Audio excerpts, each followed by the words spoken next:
14 থেকে 15 বছরের এক মেয়ে সে আমার গলায় চাকু ঠেকিয়ে ধরে গালের মধ্যে ঠাস ঠাস করে কয়েকটা থাপ্পড় বসিয়ে দিল। তারপর কর্কশ ভাষায় বলতে লাগলো, এই বেটা, সমস্যা কি তোর? তুই এই গ্রাম দিয়ে এত জোরে গাড়ি চালালি কেন? মেয়েটার এমন দ্বারা আচরণে পুরো থতমত খেয়ে গেলাম। কারণ এইটুকু একটা মেয়ে, সে কিনা এসে আমার গলায় চাকু ঠেকিয়ে ধরেছে, তার উপরে আবার অপ্রত্যাশিতভাবে আমার গালে থাপ্পড় মারলো। এই মেয়ে, তুমি আমায় চেনো? তোকে চেনার গুষ্টি মারি। তুই গাড়ি থেকে নাম, পরে তোর বাহাদুরি বের করছি। চুপচাপ গাড়ি থেকে নেমে রোডের মাঝ বরাবর দাঁড়ালাম। মেয়েটা এখনো আমার গলায় চাকু ঠেকিয়ে ধরে রেখেছে। সে মাঝ রাস্তায় আমার গাড়ি থামিয়ে গলায় চাকু ঠেকিয়ে ধরেছে। বল এবার কি সমস্যা?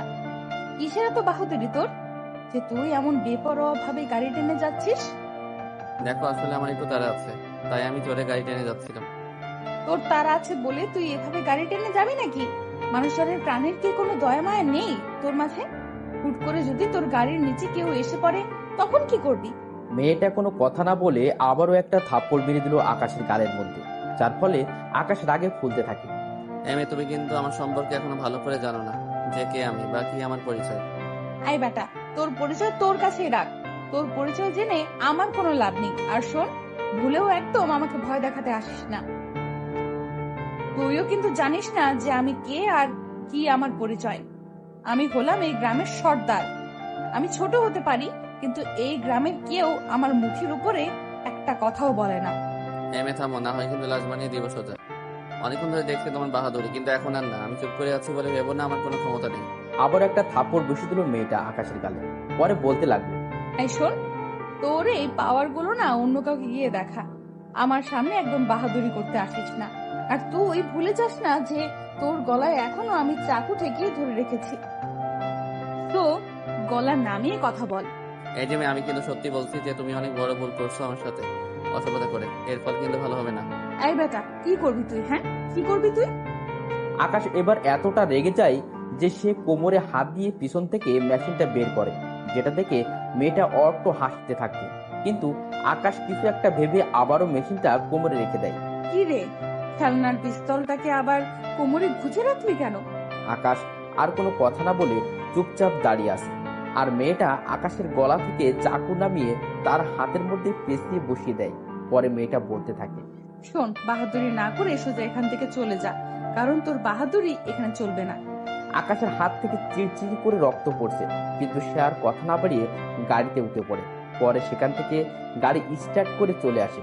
আর সেই আকাশটা আর কেউ না, সেই আকাশটা হলো আপনাদের প্রিয় লেখক আকাশ মাহমুদ, যে কিনা গল্পের একটা মূল চরিত্র। আর আপনারা তো সবাই আকাশ মাহমুদকে চিনেনি। সো আসুন তারপরেও আবার পরিচয় করিয়ে দিয়ে দিই। আমি আকাশ মাহমুদ বরাবরের মতন আপনাদের সাথে আছি। আর পড়াশোনা এবার অনার্স সেকেন্ড ইয়ারে, পাশাপাশি বিজনেসও করছি। আর বাকি সমস্ত কিছু গল্পের সাথে থাকলে জানতে পারবেন। রক্তাক্ত হাত নিয়ে বাসায় ফিরে এসেছি। হাত থেকে এখন চুইয়ে চুইয়ে রক্ত পড়ছে, যেটা দেখে বাসার বডিগার্ড সবাই অস্থির হয়ে গিয়েছে। স্যার, আপনার হাতে কি হয়েছে? কিভাবে কাটলো আপনার হাত? কাউকে কিছু না জানিয়ে রুমে চলে এলাম। রুমে এসে বসতে নিচ থেকে মা চেঁচাতে চেঁচাতে উপরে উঠে এলো, কারণ তিনি কোনোভাবে শুনেছে যে আমার হাত কেড়েছে। তাই তিনি উপরে ছুটে এসেছে। অবশ্য এই নিউজ গার্ডরাই হয়তো মাকে দিয়েছে। এই আকাশ, তোর হাতে কি হয়েছে রে বাবা? তোর হাত থেকে নাকি রক্ত পড়তে দেখেছে গার্ডরা। আরে মা, তেমন কিছু হয়নি, সামান্য একটু কেটে গেছে জাস্ট। মায়ের কাছ থেকে কথাটা চেপে গেলাম, কারণ মা আমার থেকেও আরো রাগী বেশি। একবার যদি জানতে পারে যে কোনো এক মেয়ে আমার হাতে চাকু দিয়ে অবস্থা করেছে, তাহলে তিনি সেই মেয়েকে পাতাল থেকে হলেও খুঁজে বের করে কানের পট্টি গরম করবে। তাই মাকে আর কিছু বললাম না এই বিষয়ে। কিছু হয়েছে কি হয়নি সেটা তো আমি দেখতেই পাচ্ছি। কি করে হয়েছে এমনটা আকাশ? মা আসলে গাড়ি চালাতে গিয়ে বেফাসভাবে অন্য গাড়ির সাথে ধাক্কা লেগেছে, যার ফলে গাড়ি জানালার কাছে সে হাতে বিঁধেছে। এই ছেলে, তুই কি কোনো দিনও শুধরাবি না? হ্যাঁ, আর যদি তোর কিছু হয়ে যেত তাহলে আমার কি হতো বলতো? কে সামলাতো আমায়? আরে মা, তুমি খামাখা টেনশন করছো। আমার সত্যি তেমন কিছু হয়নি, জাস্ট একটু কেটেছে। এই ছেলে চুপ একদম। একটু কেটেছে? হ্যাঁ, আমার কি চোখ নেই নাকি? হ্যাঁ, যে কতখানি কেটেছে তা আমি দেখতে পাই না? চুপ হয়ে গেলাম, কারণ মায়ের সাথে কখনোই পেরে উঠবো না আমি। মা তড়িঘড়ি করে ডক্টরকে ফোন দিয়ে বাসায় আসতে বললো। চুপচাপ রুমে বস, ডাক্তার বাসায় আসছে। আরে মা, তুমি এত হতাশ হচ্ছ কেন? আমার তেমন কিছু হয়নি, আমি ঠিক আছি। এই ছেলে একদম চুপ। তোরা কখনোই আমার ভেতরের ভয়টাকে উপলব্ধি করতে পারবি না। তোর বাবা মারা যাওয়ার পর তুই আর তোর বোন এই আমার বেঁচে থাকার একমাত্র উৎস। আর সেখানে তোদের কিছু হলে আমি চুপচাপ বসে থাকি কি করে? মায়ের কথা শুনে একদম মুখে তালা লাগিয়ে দিলাম, কারণ মায়ের কষ্টটা কোথায় হচ্ছে তা আমি উপলব্ধি করতে পারছি। চুপচাপ বসে আছে, কিন্তু মা চুপচাপ নেই। তিনি আর চোখ দিয়ে টুপটুপ করে পানি পড়ছে, যেটা দেখে আমারও আর চুপ থাকা হলো না। অন্য হাত দিয়ে মাকে জড়িয়ে ধরে মায়ের কাঁধে মাথা রাখলাম, আর তিনি চোখে পানি নিয়ে আমার মাথায় হাত বোলাতে লাগলো। কিছুক্ষণ পর ডক্টর বাসায় আসলো। তিনি আমার হাত দেখে বলতে লাগলো, আরে হাত তো অনেকখানি কেটেছে। ডক্টরের কথা শুনে মায়ের ছটফটানি ভাবটা আরো বেড়ে গেল। আমি সাথে সাথে ডক্টরের দিকে চোখ পাকিয়ে তাকালাম। তিনি আমার চাহনি দেখে কথার মন ঘুরিয়ে ফেললো। আরে অতিরিক্ত কেটেছে ঠিকই, কিন্তু সেটা চামড়ার উপরে ক্ষতটা ভিতরে বেশি একটা লাগেনি। সামান্য কিছু মেডিসিন খেলেই ঠিক হয়ে যাবে। ডক্টর আমার হাত ওয়াশ করে দিয়ে কিছু মেডিসিন লিখে দিল। হাতে 3 সেলাই পড়েছে। পরে তিনি আমি ওষুধগুলো কন্টিনিউ করতে বলে চলে গেল। এই আকাশ, তুই চুপচাপ রুমে বস। আমি গার্ডকে দিয়ে তোর জন্য মেডিসিনগুলো আনার ব্যবস্থা করছি, আর কিছু খাবার নিয়ে আসছি। আচ্ছা। মা আমায় রেখে দিয়েছে চলে গেল, আর আমি বসে বসে সেই মেয়েটার কথা ভাবছি, যে কিনা চাকু দিয়ে আমায় হাতে আঘাত করেছে। এইটুকু একটা মেয়ে, তার কিনা কত বড় সাহস যে সে কিনা আমায় চাকু দিয়ে ঘা মেরে দিল। সত্যি বুকের পাটা আছে বলতে হয় মেয়েটার, কিন্তু সত্যি বলতে আমি চাইলে তাকে মেরে মাটির সাথে মিশিয়ে দিতে পারতাম। অবশ্য সেটারও হয়তো প্রয়োজন পড়তো না, কারণ আমার পরিচয় দিলেই তাই মাথা থেকে ঘাম ঝরতে শুরু করতো। কিন্তু আমি তেমন কিছুই করিনি। আর তার কারণ হলো আমার অনেক জরুরি একটা কাজ ছিল অফিসে, তাই তাড়াহুড়োয় ছিলাম। আর তাছাড়া কেন জানি মেয়েটাকে কিছু করতে ইচ্ছে হয়নি আমার। আর সেই ইচ্ছেটা কেন হয়নি সেটাও আমার অজানা। তবে হ্যাঁ, মেয়েটাকে মারার জন্য যখন কোমর থেকে মেশিন বের করি, তখন মেয়েটার হরিণের মতন চোখগুলো দেখে কোনো একটা মোহে আটকে গিয়েছিলাম। হয়তো সেটাই আমার ইচ্ছে না হওয়ার কারণ। এসব নিয়ে বসে বসে ভাবছিলাম, তখন আমার ছোট বোন দিয়া স্কুল ব্যাগ নিয়ে দৌড়ে আমার রুমে আসে। হাতে কি হয়েছে? আরে না, তেমন কিছু না, সামান্য একটু লেগেছে খালি। কিন্তু তুই এই অসময় বাড়িতে কেন? তোর না ক্লাস চলছে এখন? ভাই, আমি খবর পেয়ে ক্লাস থেকে চলে এসেছি। আরে পাগলি, তার কি প্রয়োজন ছিল? ক্লাস শেষ করে আসলেও তো আমি দেখতে পেতিস। আমি কি কোথাও পালিয়ে যাচ্ছি নাকি? রাত তোর মরার ক্লাস। আমার ভাই হাতে চোট পেয়েছে, আর আমি ক্লাসে বসে বসে মুড়ি খাবো? হ্যাঁ, দিয়ার কথা শুনে খুশিতে ভিতরটা নালা দিয়ে উঠলো, কারণ আমার বোনটা আমায় অনেক বেশি ভালোবাসে। আমার কিছু হলে সে কখনো সহ্য করতে পারে না। সে যেখানে থাকুক না কেন, আমার বিষয়ে কিছু শুনলেই সে আমার কাছে ছুটে আসবে। ভাইয়া, এখন কেমন লাগছে তোর? এই তো ভালো রে। তুই এত বড় হয়ে গেছিস, তাও তুই এখনো নিজেকে সামলাতে পারিস না? তোকে নিয়ে আর পারা যায় না। আরে পাক না বলি, থাক হয়েছে, আর শাসন করতে হবে না আমাকে। আমি ঠিক আছি। বল তোর কি অবস্থা? কেমন যাচ্ছে পড়ালেখা তোর? ভাই, পড়ালেখা তো ভালোই চলছে, তোর বোর্ড পরীক্ষার প্রিপারেশন কেমন? আলহামদুলিল্লাহ। মন দিয়ে লেখাপড়া কর। 2 ভাই বোন মিলে কথা বলছিলাম, তখনই মা খাবার নিয়ে আসলো। এর মাঝে গার্ডও ওষুধ নিয়ে এসে গিয়েছে। মা দিয়াকে দেখে বলতে লাগলো, বাহ, ভাইয়ের লাডলি বোন চলে এসেছে। মা সে তো আসবই। আচ্ছা যা, এসেই যখন পড়েছিস তাহলে গিয়ে ফ্রেশ হয়ে কিছু খেয়ে নে। না, আমি এখন কিছু খাবো না। তুমি ভাইয়াকে খাইয়ে দাও, আমি ভাইয়ার পাশে বসছি। আচ্ছা ঠিক আছে। মা আমাকে খাইয়ে দিচ্ছে, আমি চুপচাপ বসে বসে মায়ের হাতে খাইয়ে দেওয়া খাবারগুলো গিলছি। মা আমায় খাওয়ানো শেষ করে চলে গেল। মা যাওয়ার পর দিয়া আরো কিছু সময় আমার কাছে এসে বসেছিল। পরে সেও নিজের রুমে চলে যায়। দেখতে দেখতে রাত হয়ে এসেছে। মা রাতের খাবারটাও এসে খাইয়ে দিয়ে গেছে, কারণ আমার ডান হাতেই সেই মেয়ে চাকু দিয়ে ঘা মেরেছে। খেয়ে দিয়ে বিছানায় গা এলিয়ে দিলাম। তখনই সেই মেয়ের কথা শুনে মনে পড়লো, সেই মেয়ের কথা ভাবছি। ইস, কি মারাত্মক চাহনি ছিল সেই মেয়েটার কথা ভাবতে কেমন যেন একটা অনুভূতি হচ্ছে ভিতরে। না, মেয়েটার সাথে একদিন একটু দেখা করা দরকার। এইভাবে আরো 2 দিন কেটে গেল। 3 দিনের মাথায় আমার সবচাইতে ক্লোজ সেই গার্ড ছিল, যার নাম মঞ্জুর। তাকে সমস্ত কিছু জানালাম। সে আমার কথা শুনে হতবাক হয়ে গেল। ভাই, কি এত ছোট মেয়ে আপনার হাতে চাকু মেরেছে? চলেন তো দেখি তার গ্রামে।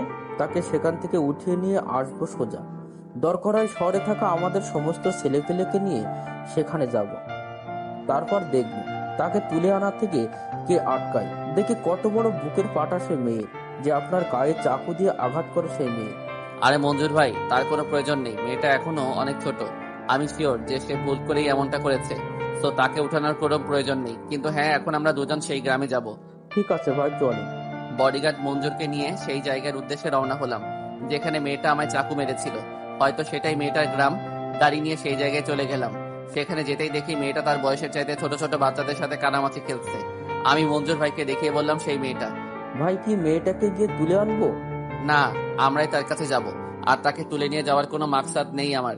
না হয় তুলে নেওয়ার হলে সেদিনই তুলে নিয়ে যেতাম। পরে আমি আর গার্ড মঞ্জুর ভাই গাড়ি থেকে নামতেই দেখি মেয়েটা খেলা বাদ দিয়ে আমাদের দিকে চোখ পাকিয়ে তাকিয়ে আছে। মঞ্জুর ভাই মেয়েটার চেয়ে থাকা দেখেই গাড়ির ভিতর থেকে হাত দিয়ে মেশিনটা হাতে উঠিয়ে নিল।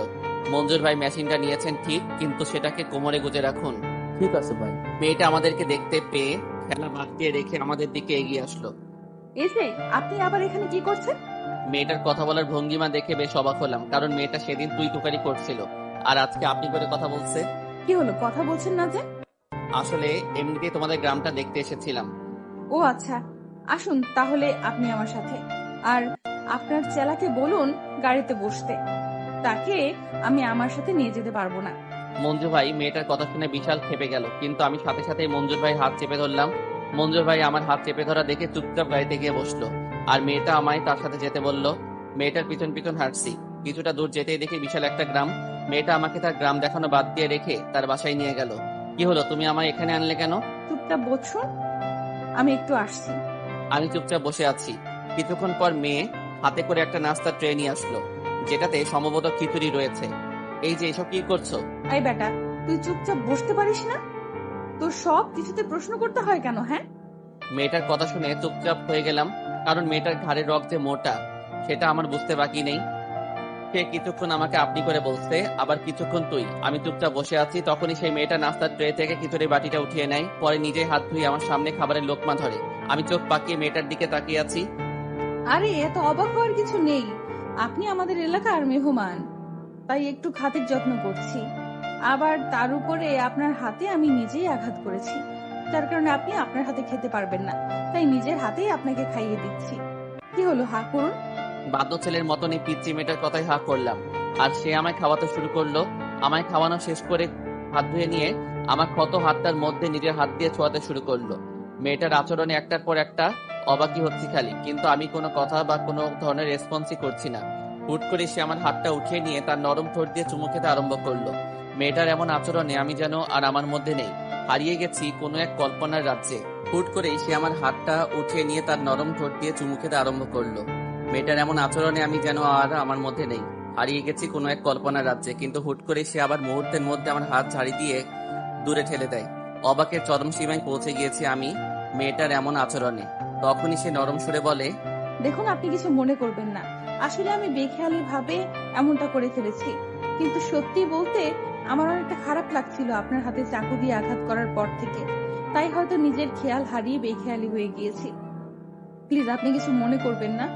আমি মেয়েটার দিকে চোখ পাকিয়ে তাকিয়ে আছি, কারণ তার কথাবার্তার ধরন এতটা সুন্দর যে তার থেকে চোখ ফেরাতেই ইচ্ছে করছে না। এই যে মিস্টার, কোথায় হারিয়ে গেলেন আপনি? এবার মেয়েটার বেখেয়ালি ভাবটা আমার মধ্যে বিরাজ করেছে। এই যে মেয়ে, তুমি চাইলে আরো চুমু খেতে পারো, কোনো আপত্তি নেই তাতে। ইচ্ছে হলে সারাদিন আমাকে তোমার সামনে বসিয়ে রেখে তোমার নরম ঠোঁটের ছোঁয়া তুমি আমার হাতে দিতে পারো, এতে আমি বিন্দু পরিমাণও রাগ করব না।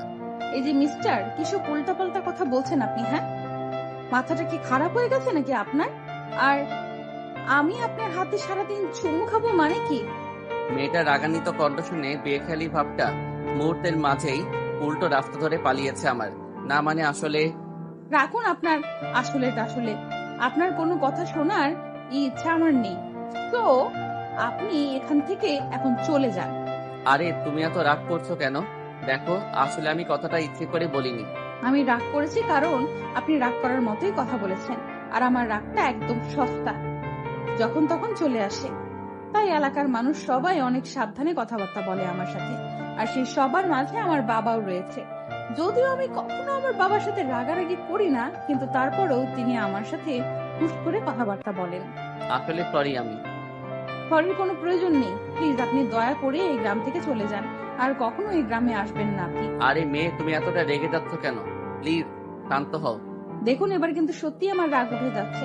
আমি আপনাকে বলেছি এখান থেকে চলে যেতে, আপনি যদি এখন আমার কথা না শোনেন তাহলে কিন্তু অনেক ভয়ঙ্কর কিছু ঘটবে। আচ্ছা ঠিক আছে, আমি চলে যাচ্ছি। চলে যান। মেয়েটার বাসা থেকে উঠে বেরিয়ে এলাম। মেয়েটা আমার পিছনে পিছনে তার বাড়ির দরজা পর্যন্ত এসেছে, আর আমি মঞ্জুর ভাইয়ের কাছে যাওয়ার জন্য রওনা হয়েছি। কিন্তু হুট করে মনে পড়লো যে মেয়েটার নামটাই জানা হলো না। আবার পিছনে ফিরে মেয়েটাকে ডাক দিলাম, এই যে। আবার কি হয়েছে? হ্যাঁ, একটা প্রশ্ন ছিল। এত কিছু হলো কিন্তু তোমার নামটাই তো জানা হলো না। তোমার নামটা একটু বলবে প্লিজ? আমার নাম ইদনি। কিসে পড়ো তুমি? আকাশের পাল্টা আরেকটা প্রশ্ন শুনে ইদনি চরম রেগে যায়, যার ফলে সে কোমরে গুজে রাখা চাকুটা বের করে আকাশকে দেখিয়ে বলে, এই বেটা, তুই আমাকে একটা প্রশ্ন করবি বলে পাল্টা দ্বিতীয় প্রশ্ন কেন করছিস? যা ভাগ এখান থেকে। আরে বলো না প্লিজ। ওই বেটা, তুই কি এখান থেকে যাবি নাকি এসে চাকু দিয়ে তোর ভাড়াল নামাবো? আরে চলেই তো যাব, থাকতে তো আর আসিনি এখানে। তুমি আমার দ্বিতীয় প্রশ্নের উত্তরটা দেওয়া মাত্রই আমি চলে যাব। আমি অষ্টম শ্রেণীর পরীক্ষা দিয়ে নবম শ্রেণীতে ভর্তি হয়েছিলাম, কিন্তু কিছু কারণে গত বছর লেখাপড়া ছেড়ে দিয়েছি। যা, এবার তোর দ্বিতীয় প্রশ্নের উত্তরও দিয়েছি, সো এলাকা ছাড় তুই আমার। আমি আর কোনো প্রশ্ন না করে সেখান থেকে চলে আসলাম। যদিও মনের ভিতরে আরো অনেক কয়টা প্রশ্ন ছিল, কিন্তু মেয়েটার রাগান্বিত চেহারা দেখে প্রশ্নগুলো নিজের ভিতরেই রেখে দিয়েছি। হাঁটতে হাঁটতে গ্রাম ছেড়ে প্রায় মঞ্জুর ভাইয়ের কাছেই চলে এসেছি। তখনই একটা মুরব্বি টাইপস লোক পিছন থেকে আমাকে ডাক দেয়। সাহেব, একটু দাঁড়ান, কথা আছে আপনার সাথে। লোকটার ডাক শুনে দাঁড়িয়ে গেলাম, আর লোকটা আমার দিকে এগিয়ে আসলো। জি বলুন। সাহেব, কিছু মনে না করলে একটা কথা বলতাম। জি বলুন। সাহেব, আপনি সেই মেয়েটার সাথে গ্রামে ঢুকেছেন, তার নাম হলো ইদনি, আর আমি হলাম তার বাবা। ও আচ্ছা। সাহেব, মেয়েরা কিন্তু আমার অনেক লক্ষ্মী, কিন্তু আবার একটু বদমেজাজিও। তার রাগের জন্য তাকে গ্রামের সবাই ভয় পায়। এমনকি তার এই রাগের জন্য গত বছর স্কুল থেকেও তাকে আমার বের করে আনতে হয়েছে। কিন্তু বিশ্বাস করুন সাহেব, তার রাগের চাইতে বেশি উদার মন। গ্রামের কোনো মানুষের সমস্যা হলে সে সবার প্রথম গিয়ে তার পাশে দাঁড়ায়। এমনকি আমার পকেট থেকে পর্যন্ত টাকা নিয়ে গিয়ে গ্রামের মানুষের সাহায্য করে। কিন্তু কথা হলো, আপনি ইদনির বায়োগ্রাফি আমায় কেন শোনাচ্ছেন? সাহেব, আপনার এই কথার উত্তরে আবারও আপনার থেকে অনুমতি নিতে হবে যে আপনি আমার এই কথায় ও কিছু মনে করবেন না। বলুন, কিছু মনে করবো না আমি। সাহেব, আমার বয়সটা না এমনি এমনি হয়নি। মানুষের চোখ দেখে বা অনেক কিছু বলে দিতে পারি আমি। মানে কি? সাহেব, মানেটা না হয় নাই বা বললাম। লোকটার কথা শুনে চরম অস্বস্তি লাগছে। আচ্ছা আমি চললাম, আমার একটু কাজ আছে। তাছাড়া গার্ড আমার জন্য গাড়ি নিয়ে বহু সময় যাবত অপেক্ষা করছে। ঠিক আছে সাহেব, ভালো থাকবেন। লোকটার সাথে কথা শেষ করে গ্রাম ছেড়ে মেইন রোডে গাড়ির কাছে চলে এসেছি। তারপর মঞ্জুর ভাইকে সাথে নিয়ে সোজা বাসায় এসে পড়লাম। বাসায় এসে নিজের রুমে শুয়ে শুয়ে রেস্ট করছি। বাসার মধ্যে সারাটা দিন কাটিয়ে দিলাম। দেখতে দেখতে দিনের আলো নিভে গিয়ে রাতের আধার ঘনিয়ে এলো। মা নাস্তা নিয়ে রুমে এসেছে। কি বাবা, তুই সারাদিন রুমে শুয়ে বসে কি করছিস? নিজেও তো যেতে পারিস সবার সাথে কথাবার্তা বলার জন্য। না মা, তেমন কিছু না। আসলে ইদানিং কেন জানি শুয়ে বসে থাকতেই ভালো লাগে। এই এই না না, এটা করা যাবে না একদম। শরীরকে অলস বানানো মোটেও ভালো কথা নয় কিন্তু। আরে না মা, তেমন কিছু না। এমনিতে শুয়েছিলাম আজকে, আর কাল থেকে তো কলেজ আর অফিসে যাব ভাবছি। ঠিক আছে, যদি সুস্থ মনে হয় শরীর, তাহলেই সবকিছু আবার কন্টিনিউ কর। আচ্ছা নে, এবার মুখ খোল। তোকে নাস্তাগুলো খাইয়ে দিয়ে নিচে যেতে হবে আমার আবার। মা আমায় নাস্তা খাইয়ে দিয়ে নিচে চলে গেল, আর আমি ফোন হাতে নিয়ে কিছুটা সময় ফেসবুক করলাম।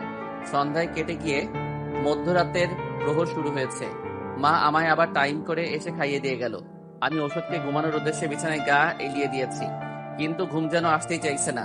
বিছানায় এপাশ ওপাশ ছটফট করছি খালি। তখনই মনের ভিতরের ভাবনা চিন্তাগুলো সেই মেয়ের দিকে মোড় নিল।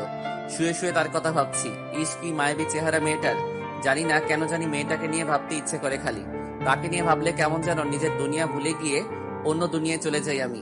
এই যে দেখেন, ছটফট করছিলাম বিছানায় শুয়ে শুয়ে, কিন্তু মেয়েটাকে নিয়ে কল্পনা জল্পনা করতেই ছটফটানি ভাবটা কোথায় যেন উদাও হয়ে গিয়েছে। মেয়েটাকে নিয়ে মনের ভিতরে একটা কল্পনার রাজ্য তৈরি করলাম, কিন্তু হুট করে সেই রাজ্যে ভাটা পড়লো। এই আমি কি পাগল টাগল হয়ে গেলাম নাকি? মনে তো হচ্ছে তাই হয়েছি। না হয় এতটুকু একটা মেয়েকে নিয়ে আমার মনে কিসের এত ফিলিংস? কোথায় আমার বয়স 21-22, আর সেই মেয়ের বয়স 14-15। মনের ভিতরে তোলপাড় শুরু হয়ে গিয়েছে, কারণ মেয়েটার বয়সের কথা চিন্তা না করে তাকে নিয়ে কল্পনার রাজ্য তৈরি করছি আমি। না, আমার এটা ঠিক হচ্ছে না, কিন্তু আবার মনও মানছে না। দুনিয়ার সমস্ত অস্থিরতা বিরাজ করেছে আমার মধ্যে। কি করব ভেবে পাচ্ছি না। মাথা পুরো জ্যাম খেয়ে আছে। না, এখন ঘুমিয়ে যাওয়া প্রয়োজন। সকাল হলে ঠান্ডা মাথায় ভাববো মেয়েটাকে নিয়ে। চিন্তা ভাবনা মতন ঘুমিয়ে পড়লাম। সকাল হতে ঘুম থেকে উঠেই সেই বিষয়টা নিয়ে ভাবতে শুরু করলাম। কিছুক্ষণ ভাবতে একটা সলিউশন বেরিয়ে এলো, যে সবসময় দুনিয়ার সমস্ত কিছু নিয়ম মাফিক হয় না। কিছু সময় অনিয়ম করেও অনেক কিছু হয়। আর আমিও না হয় অনিয়ম করে মেয়েটাকে আপন করব। হ্যাঁ, অপ্রত্যাশিত ঘটনা আমিই রটাবো। মেয়েটাকে আপন করে নিয়ে তারপর রেডি হয়ে গাড়ি নিয়ে কলেজে চলে গেলাম। কলেজে যেতেই প্রিন্সিপালের ডাক পড়লো, তাই স্যারের রুমে চলে গেলাম। জি স্যার, বলুন, আমায় কেন ডেকেছেন? আকাশ, আসলে একটা সমস্যায় পড়েছি আমি। কি সমস্যা স্যার? কিছুদিন আগে তো পুরো কলেজে পরীক্ষা হয়েছে। সেই পরীক্ষায় প্রথম সেমিস্টারে একটা মেয়েকে আটকিয়েছি আমি, কারণ সে অনেক কয়টা বিষয়ে ফেল করেছে। কিন্তু আজ তার ভাই ছেলে পেলে নিয়ে আমার পথ আটকায়, আমার শাসিয়েছে যে তাকে যদি সেকেন্ড ইয়ারে মানে তোমাদের ক্লাসে না উঠায় তাহলে সে আমার 12টা বাজাবে। সে আমাকে আজকের দিনটা সময় দিয়েছে। আমি বাড়ি ফেরার পথে নাকি তারা আমার আবার আটকাবে। এখন কি করব বলো তো?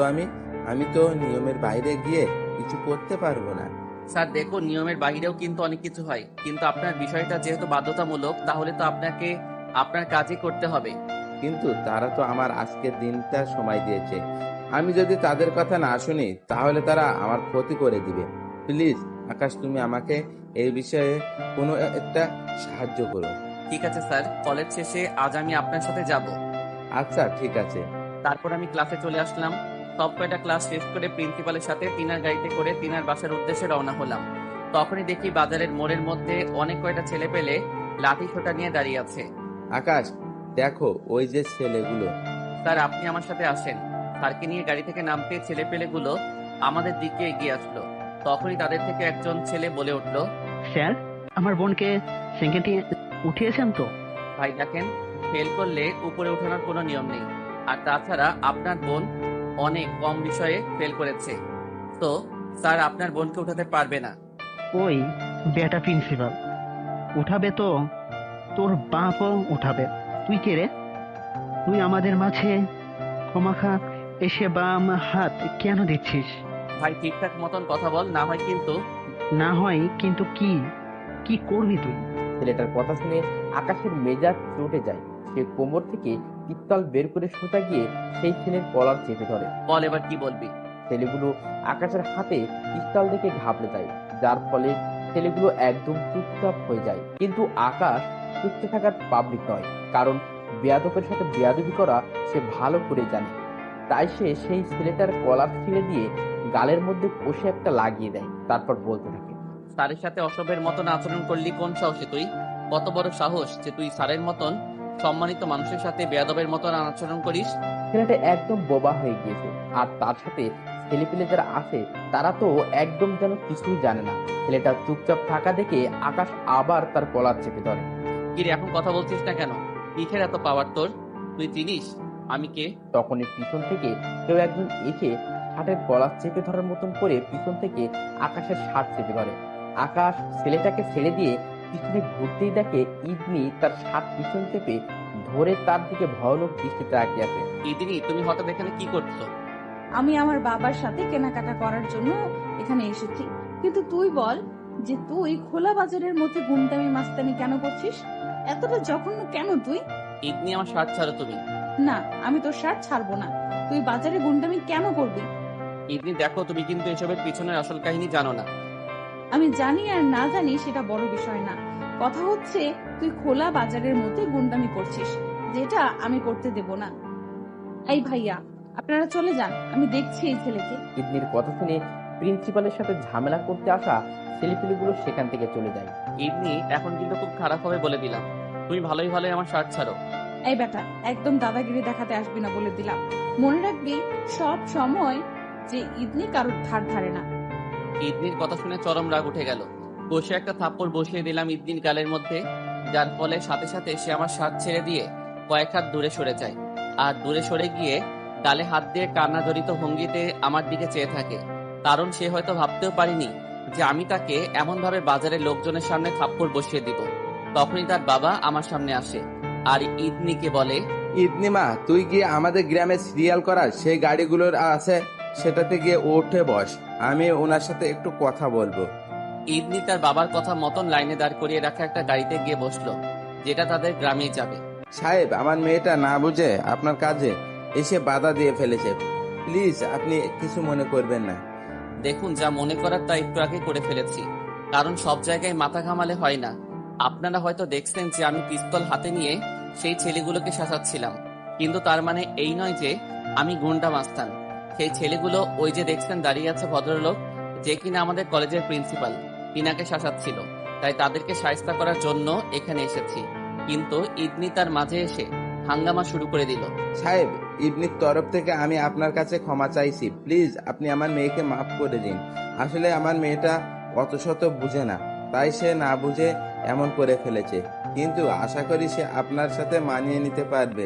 আর দেখবেন যখন সে আপনার সাথে পুরোপুরি মিশে যাবে, তখন সে আপনার কথা ছাড়া এক চুল পরিমাণও নড়বে না। মানে কি বলতে চাইছেন আপনি? সাহেব, মানেটা আমার চাইতে কিন্তু আপনার ভালো করে জানা। সাহেব, আমার নাম্বারটা রাখেন আপনি। প্রয়োজন হলে আমার সাথে যোগাযোগ করবেন। ঠিক আছে। তিনি নাম্বার বলল, আর আমি নাম্বারটা ফোনের ডায়ালে তুলে সেভ করে নিলাম। সাহেব, এখন আসি। লোকটা চলে গেল, আর আমি এখনো ভ্যাবাচাকা খেয়ে দাঁড়িয়ে আছি। তখনই প্রিন্সিপাল স্যার এসে আমার কাঁধে হাত রাখে আর বলে, আকাশ, মেয়েটা কে ছিল? স্যারের প্রশ্নের উত্তরে কি বলবো ভেবে পাচ্ছি না, তাই চুপচাপ দাঁড়িয়ে থাকলাম। আকাশ, সমস্যা নেই, উত্তর দিতে হবে না। আমি যা বুঝার তা শুরুতেই বুঝিয়ে নিয়েছি। কারণ এখন কোনো বাপের বেটা নাই যে তোমার গায়ে এসে হাত দেবে। কিন্তু সেই মেয়ে এসে যখন তোমার শার্ট চেপে ধরেছে, তার মানে সে তোমার আপন কেউ লাগে। আর কোন কাতারের আপন তা তোমার নিরাপত্তা দেখে বুঝে নিয়েছি আমি।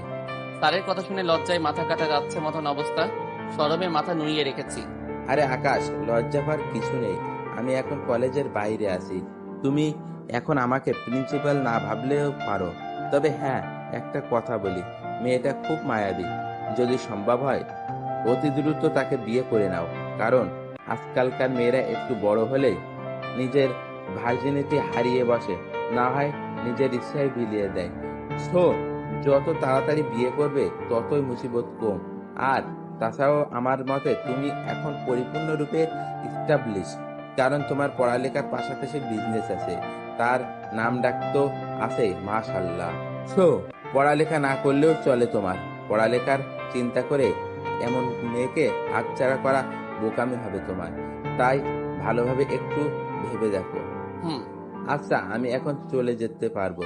আর তোমাকে একটা গাড়ি ঠিক করে দিছি, তুমি বাসায় চলে যাও। না না স্যার, তার কোনো প্রয়োজন নেই। আরে প্রয়োজন তোমার না থাকলেও আমার আছে, কারণ তুমি আমার প্রয়োজনে এসেছো। সো আমি গাড়ি ঠিক করে দিচ্ছি। স্যার একটা সিএনজি ঠিক করে দিল। তিনি সিএনজিওয়ালাকে ভাড়াও দিয়ে দিয়েছে। সিএনজি করে বাসায় চলে আসলাম।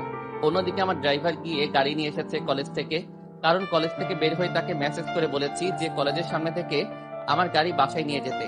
তাই সে কথা মতন গাড়ি নিয়ে বহু আগে বাসায় চলে এসেছে। তারপর বাসায় এসে ফ্রেশ হয়ে বসে আছি। একটু পর দিয়া এসে ডেকে গেল খাবারের জন্য, তাই নিচে চলে গেলাম খাবার খেতে। মা নিজ হাতে খাবার খাইয়ে দিয়েছে। তারপর খেতে উপরে চলে এসেছি, কারণ একটু রেস্ট করা দরকার। বিছানায় শুয়ে আছি, তখনই ইবনির কথা মনে পড়লো। যে মেয়েটাকে আজকে আমি ভরা বাজারের মানুষজনের সামনে থাপ্পড় মেরেছি, এটা মনে পড়তেই কেমন যেন মনটা খারাপ হয়ে গেল। না, মেয়েটাকে সরি বলা উচিত, কিন্তু কিভাবে সরি বলবো সেটাই ভেবে পাচ্ছি না। তখনই মনে পড়লো যে ইদনির বাবার নাম্বার আমার কাছে আছে। সাথে সাথে ইদনির বাবার নাম্বারে ফোন দিলাম। তিনি ফোন রিসিভ করতে সালাম দিলাম তিনাকে। তিনি আমার সালামের উত্তর দিয়ে বলল, জি সাহেব, বলেন। লোকটার কথা শুনে বেশ অবাক হলাম, কারণ তিনি আমার সালাম শুনেই অনুমান করে নিয়েছে যে আমি কে। বাহ, বেশ টুকর সেন্স তো লোকটার। আসলে আমি একটু ইদনির সাথে কথা বলতে চাই। ঠিক আছে, আমি ইদনিকে ফোনটা দিচ্ছি। তিনি গিয়ে ইদনিকে ফোন দিয়ে বলল আমি তার সাথে কথা বলতে চাই। ইদনি ফোনটা হাতে নিয়ে বলল, এই গুন্ডা, তুই কি করতে ফোন করেছিস? ইদনি, আসলে আমি সরি। আসলে আমার চরম রাগ উঠেছিল তখন তোমার আচরণে, তাই রাগ সামলাতে না পেরে তোমায় এতগুলো মানুষের সামনে থাপ্পড় মেরেছি। এই গুন্ডা, রাখ তোর সরি। তুই কে রে ভাই? কি হোস তুই আমার? তুই তো আমার কিছুই না। না তুই আমার কিছু হোস, আর না আমার পরিবারের। তুই সরি বলার ফর্মালিটি পালন করার কি আছে? আসলে ইদনি, আমার অনেক খারাপ লাগছে তোমাকে থাপ্পড় মেরে। আরে ভাই, তোর খারাপ লাগা তোর কাছে রেখে দে, কারণ ফর্মালিটি এই কোনো কাজ নেই এখানে। কারণ তোর সাথে আমার কাকতালীয় ভাবে 2-3 বার দেখা হয়েছে, কিন্তু তার মানে এই না যে আবারও দেখা হবে। তো সরি বলার ফর্মালিটি পালন করতে হবে না। আর ইদনি, তুমি আমার উপরে রেগে গিয়ে হয়তো এত সব কথা বলছো। সত্যি আমি সরি। আরে ভাই, আমি কোনো রেগে নাই তোর উপরে। রেগে তো ছিলি তুই, কারণ আমি তোকে চাকু দিয়ে আঘাত করেছি, তাই তুই আমার উপরে প্রতিশোধ নিয়েছিস। তো যাই করেছিস ভালোই করেছিস। আর কখনো তো আমাদের দেখা হচ্ছে না, তাই সরিটা তোর কাছে রেখে দে। আর আমিও আজকের বিষয়টা ভুলে যাব। এখন রাখলাম ফোন। ইদনি আমার মুখের উপরে ফোনটা রেখে দিল। ইদনির কথাবার্তা আর এমন আচরণে আমার মনটা আরো বিশাল খারাপ হয়ে গেল। কি করব কিছুই যেন মাথায় কাজ করছে না। তৎক্ষণাৎ একটা বড় ধরনের সিদ্ধান্ত নিয়ে নিলাম যে ইবনিকে আমি বিয়ে করে নিব। আর সেই বিষয়ে আজকে আম্মুর সাথে কথা বলবো। সোজা নিতে চলে গেলাম আম্মুর রুমে। কি রে, হঠাৎ তুই আমার রুমে? কিছু কি বলবি? হুম। বল, কি হয়েছে? মা, আমার একটা মেয়েকে পছন্দ হয়েছে, তাকে আমি বিয়ে করতে চাই। বাহ, এ তো বেশ ভালো কথা। কিন্তু সমস্যা হলো মেয়েটা আমার চাইতে কিছুটা ছোট, আর সে গ্রামের মেয়ে। আরে তা নিয়ে আমার কোনো আপত্তি নাই, কিন্তু কথা হলো সে মেয়েটা তোর সাথে ভালোভাবে সংসার করতে পারবে কিনা সেটাই ভাবার বিষয়। মা, আশা করি সে পারবে।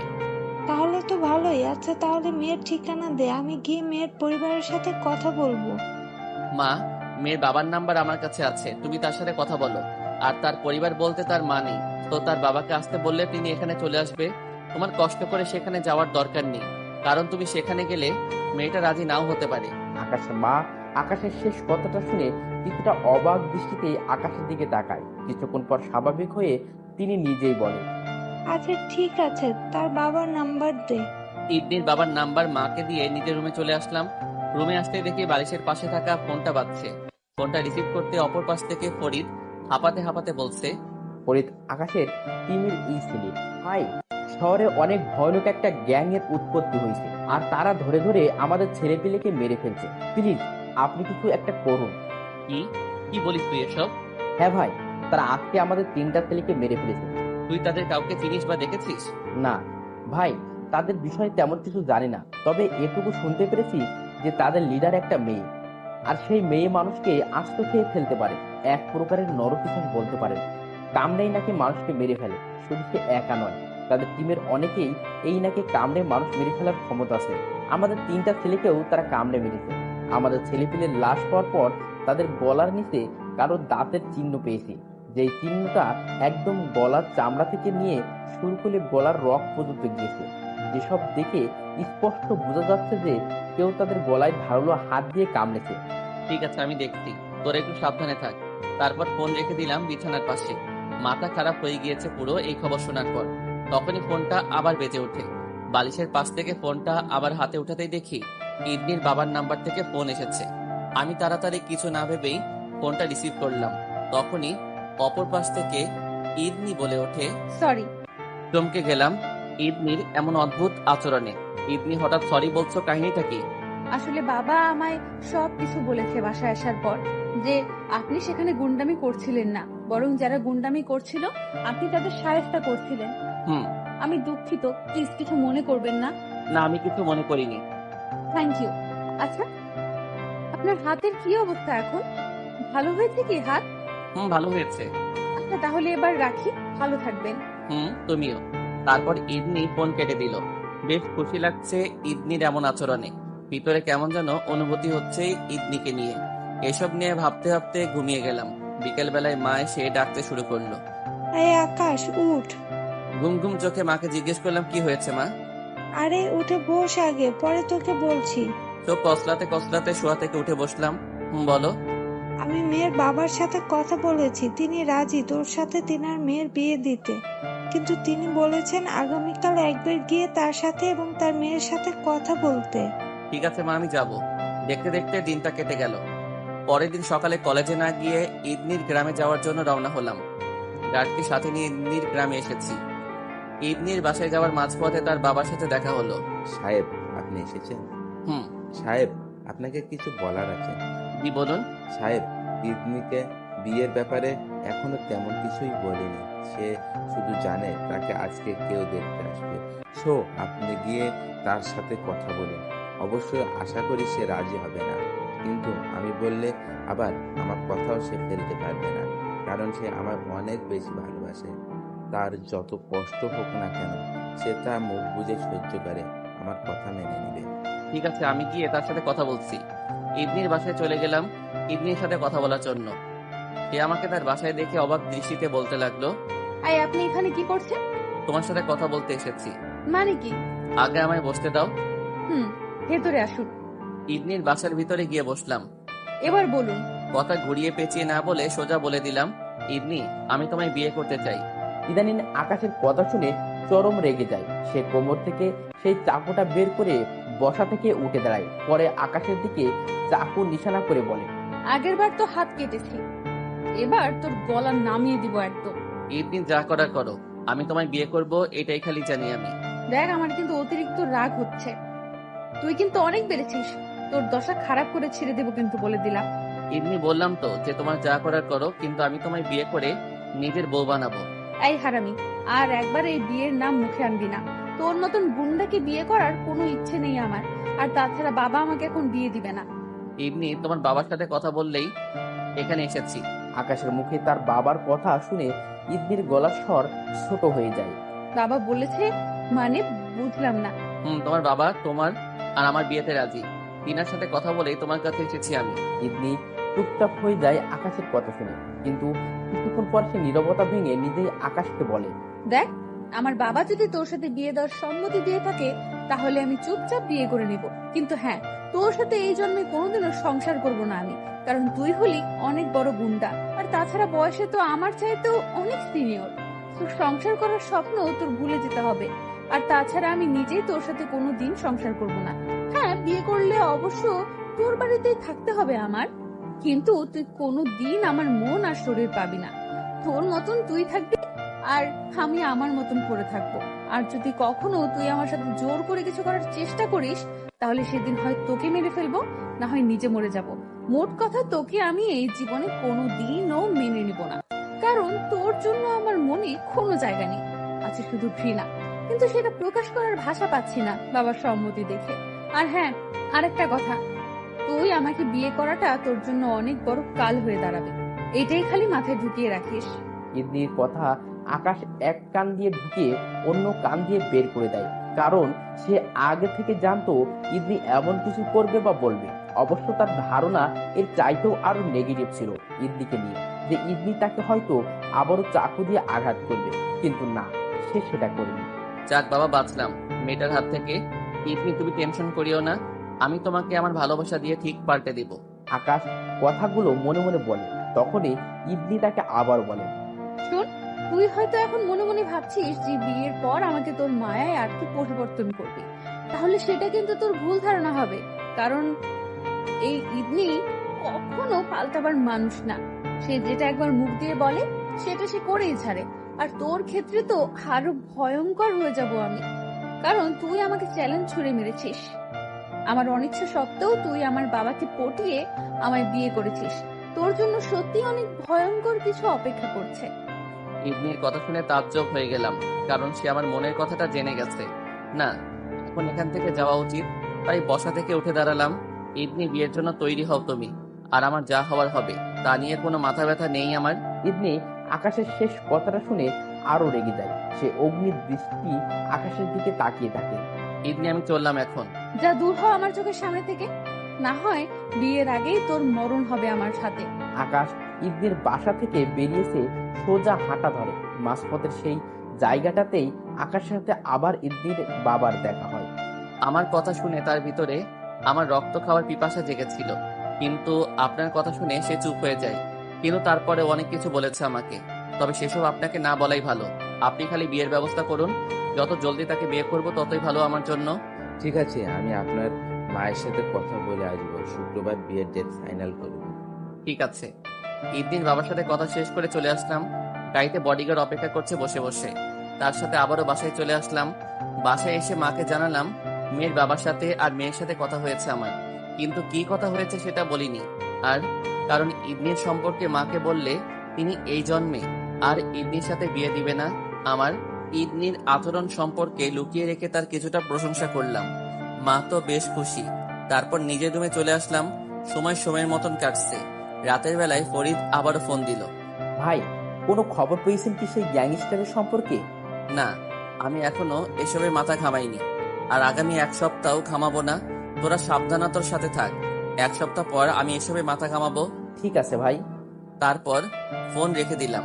আর 1 সপ্তাহ মাথা না ঘামানোর কারণ তো সকলেই জানেন, যে আমি ঈদনিকে বিয়ে করতে চলেছি। তাই সেই মোতাবেক নিজেকে শান্তশিষ্টভাবে গুছিয়ে রাখলাম। সময় তার আপন মনে চলছে। দেখতে দেখতে বিয়ের দিন চলে এসেছি। বিয়ের সমস্ত ফর্মালিটি শেষ করে ঈদনিকে আপন করে নিয়েছি। বাসর ঘরে ঈদনি বসে আছে, আর আমি বাসর ঘরের সামনে দাঁড়িয়ে দাঁড়িয়ে ঈদনির সম্পর্কে ভাবছি।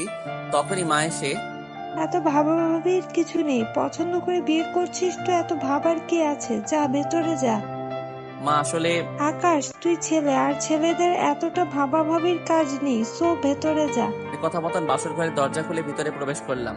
আমার উপস্থিতি টের পেয়ে ইবনি খাট থেকে নেমে এসে আমার পা ধরে সালাম করতে লাগলো। ইবনির আচরণে বেশ অবাক হলাম, কিন্তু সেটা ইবনিকে বুঝতে দিলাম না। আমি আপন মনেই ইবনিকে পা ছুটে না দিয়ে 2 হাত তার বাহুতে রেখে তাকে উঠানোর ট্রাই করলাম। তখনই সে শাড়ির ভিতর থেকে চাকু বের করে আমার হাতে ঘা মেরে দিল, আর সাথে সাথে হাতের মাংস কেটে গিয়ে সেখান থেকে চিরচির করে রক্ত বের হতে আরম্ভ করলো। অবাক দৃষ্টিতে ইবনির দিকে তাকিয়ে আছি। তার আচরণে পুরোপুরি বোবা হয়ে গিয়েছি আমি। তাকে বলার মতন সমস্ত ভাষায় যেন হারিয়ে ফেলেছি আমি। সে আমার চোখের দিকে এক পলক তাকিয়ে ওয়ার্ড্রোবের সামনে চলে গেল। পরে গলা আর কান থেকে স্বর্ণের গহনাগুলো খুলতে আরম্ভ করলো। আমার হাত থেকে এখনো ধীর গতিতে স্রোতের মতন রক্ত পড়ছে। আমি পাঞ্জাবির একটা সাইড উঠিয়ে হাতের মধ্যে চেপে ধরলাম। পরে নিজের খাটে চলে গেলাম। ইবনি গহনাগাটি খুলে খাটে এসে বসলো। আমার দিকে যেন তার কোনো খেয়ালই নেই। রক্তের স্রোতে যে আমার হাত আর পাঞ্জাবি পরে লাল বর্ণ ধারণ করেছে তাতে যেন তার কিছুই যায় আসে না। তখনই সে আমায় বলল, কিরে, খুব কষ্ট হচ্ছে নাকি রে তোর? ইবনির কথার প্রত্যুত্তরে কি বলবো ভেবে পাচ্ছি না, তাই চুপচাপ করে বসে থাকলাম। জানি আমি যে তোর অনেক কষ্ট হচ্ছে, কিন্তু একটা জিনিস কি জানিস, তুই সত্যিকার অর্থে এই কষ্টটা ডিজার্ভ করিস, কারণ তুই আমাকে আমার মতের বিরুদ্ধে বিয়ে করেছিস। তো কষ্টটা তোর জন্য প্রাপ্য। অবশ্য প্রত্যেক মানুষের জন্য এই বাসর ঘর নামক জিনিসটা অনেক মধুর হয়, কিন্তু তোর জন্য সেটা নরক, কারণ তোর মতন গুন্ডার থেকে আর ভালো কিছু আশা করে না। ইবনির কথা শুনে মনের ভিতরে বিশাল একটা আঘাত লাগলো। চুপচাপ সেভাবে হাত চেপে ধরে অন্য পাশে ফিরে শুয়ে পড়লাম। তখনই ইবনি আবার ডাক দিল, এই ছেলে, শোয়া থেকে ওঠ। কেন, আঘাত করে মন ভরেনি নাকি আরো বাকি আছে আঘাত করা? দেখ, বেশি কথা বলিস না, এমনিতেই তোর উপরে রাগ উঠে আছে, তো শোয়া থেকে ওঠ। ইবনির কথা মতন শোয়া থেকে উঠে বসলাম। দেখি তোর হাতটা এদিকে দে। চিন্তায় পড়ে গেলাম ইবনির কথা শুনে, কারণ কখন আবার কি করে বসে কে জানে। আপনারা সবাই হয়তো ভাবছেন আমি কেন ইবনির সাথে কঠোর হচ্ছি না। আসলে আমি কঠোর হতে চাচ্ছি না, আর সেই না চাওয়ার কারণটা হচ্ছে তাকে আমি নিয়মের বাইরে গিয়ে বিয়ে করেছি। তো যেহেতু আমি নিয়ম মানিনি, সেক্ষেত্রে অনেক কিছুই আমার প্রাপ্য। আর তাছাড়া আমার ধৈর্য ক্ষমতা অনেক বেশি। আমি সহজে কারোর উপরে রাগি না, আর রাগলে সে আর জমিনের উপরে পা রেখে চলার মতন অবস্থায় থাকে না। কিরে, হাত এগিয়ে দিতে বলেছি না? ইবনির দিকে হাত এগিয়ে দিলাম। তখনই সে বালিশের নিচ থেকে একটা পলিথিনের পুটলি বের করলো। পরে সে টান দিয়ে সেটা ছিঁড়ে ফেললো। সে সেটা ছিঁড়তে দেখতেই পেলাম সেটার মধ্যে ব্যান্ডেজ, মলম, আরো কি কি জানি রেখেছে। এসব দেখে বুঝতে বাকি নেই যে সে পুরোপুরি প্রিপারেশন নিয়েছে আজকে আমায় আঘাত করার জন্য। পরে সে আমার হাত ওয়াশ করিয়ে ক্ষতটাতে মলম লাগিয়ে দিল। পরে সেটার উপরে ব্যান্ডেজ লাগিয়ে দিল। মেয়েটার দিকে একদিনে তাকিয়ে আছি, কারণ তার মতিগতি এখনো কিছুই বুঝে উঠতে পারছি না আমি। তখনই সে বলে উঠল, নে এবার ঘুমিয়ে পড়, আমি ব্যান্ডেজ লাগিয়ে দিয়েছি, সকাল হলে ডক্টর দেখিয়ে নিস গিয়ে। চুপচাপ ঘুমিয়ে পড়লাম। সকালবেলায় ঘুম ভাঙতে রোমান্টিক একটা সিন দেখতে পেলাম যে ইবনি আমায় জড়িয়ে ধরে ঘুমিয়ে আছে, কিন্তু যখনই আমার নজর তার চেহারার দিকে পড়লো তখনই বড়সড় একটা শক খেলাম। তার চেহারার দিকে তাকাতেই দেখতে পেলাম তার 2 চোখের কোণায় পানি জমে আছে। বেশ অদ্ভুত লাগলো ব্যাপারটা, কারণ তার চোখের পানিগুলো আমায় স্পষ্টভাবে জানিয়ে দিচ্ছে যে সে কান্না করেছে। কিন্তু কেন সে কান্না করলো? সে তো গত রাতে বেশ কর্কশ ভাষায় আমার সাথে কথা বলেছে, আর তাছাড়া আমার উপরে তো রিভেঞ্জও উঠিয়েছে। তাহলে কান্না করলো কেন? তার তো খুশি হওয়ার কথা। এসব নিয়ে ভাবছিলাম, তখনই ইবনির চোখের কোণে জমে থাকা এক ফোঁটা পানি তার চোখের কোণ ছাড়িয়ে মুখ গড়িয়ে পড়ল। জিনিসটা দেখে ভিতরটা কেমন যেন কেঁপে উঠল। নিজের অজান্তে ঠোঁটটা তার চোখের সামনে নিয়ে গেলাম। তারপর তার অশ্রু ভরা চোখে আলতো করে একটা চুমু দিলাম। সে ঘুমের মাঝে কেঁপে উঠল আমার স্পর্শ পেয়ে। পরপর 2 চোখে চুমু এঁকে দিলাম।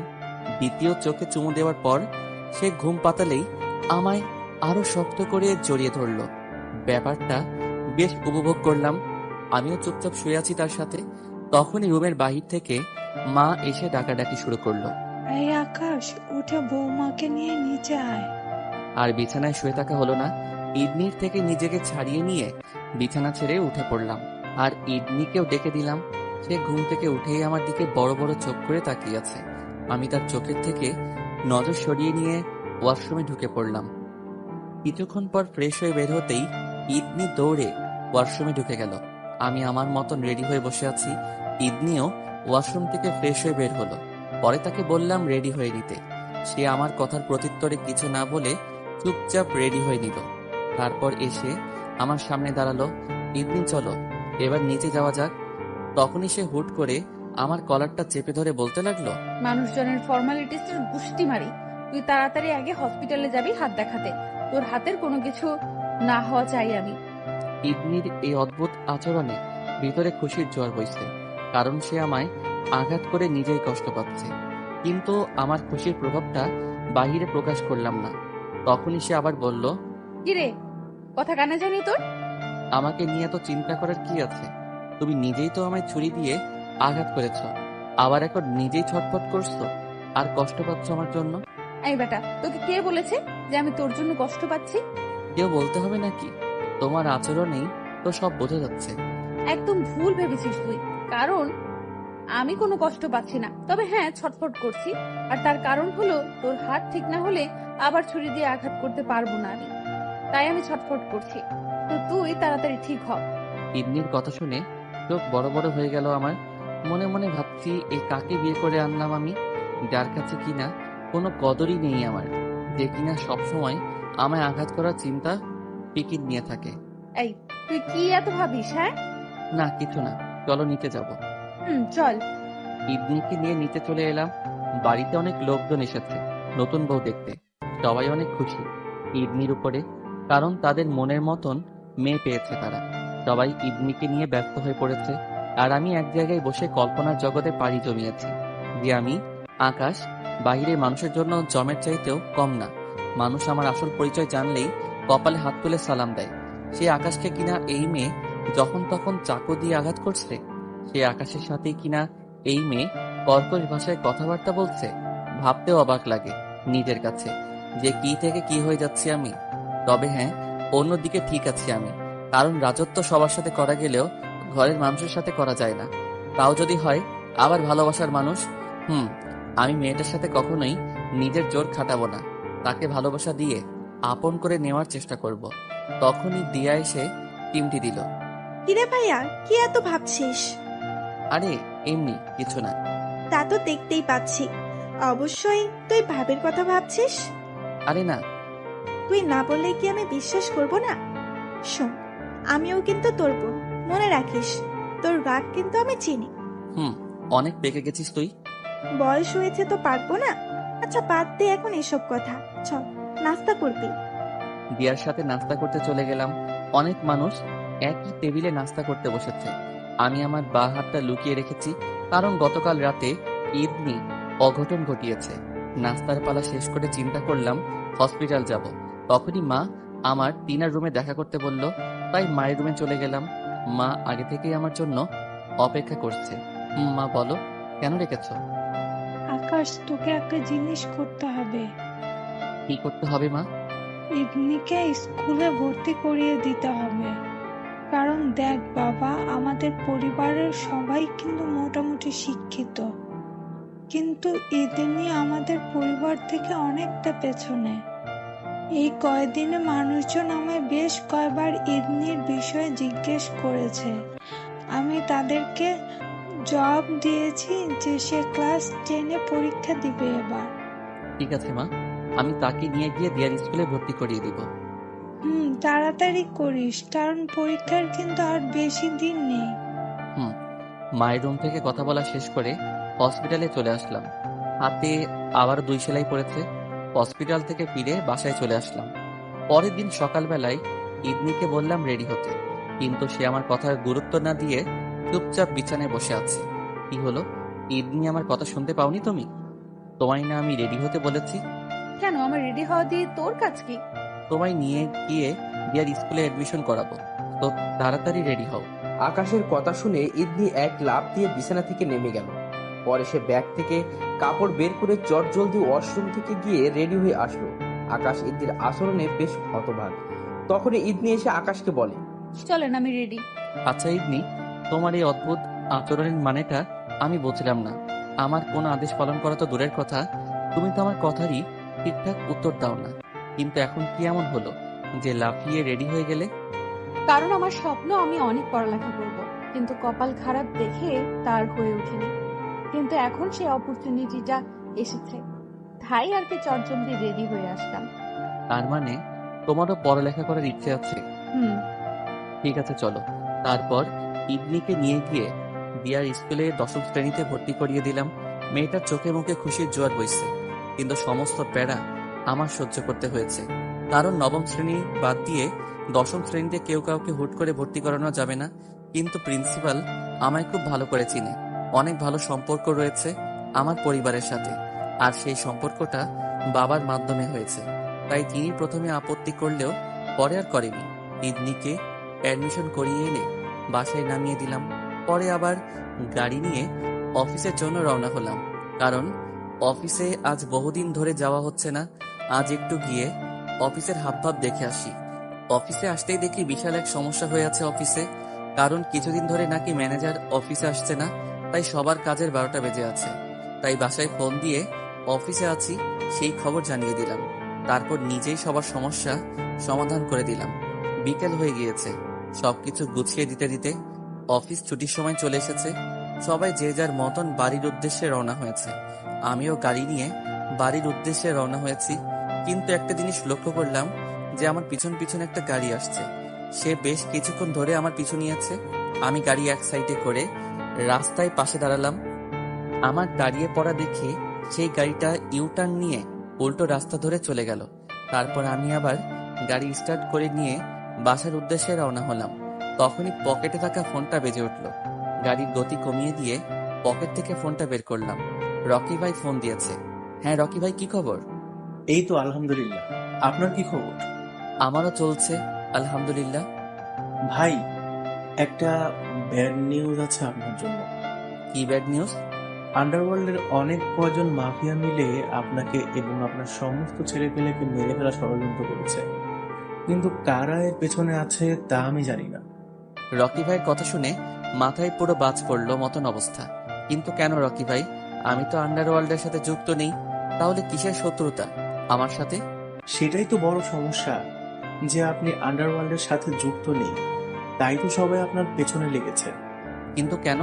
কারণ অনেকেই চায় যে আপনার দেশে হস্তক্ষেপ করতে, কিন্তু আপনি থাকলে সেটা কখনোই সম্ভব নয়।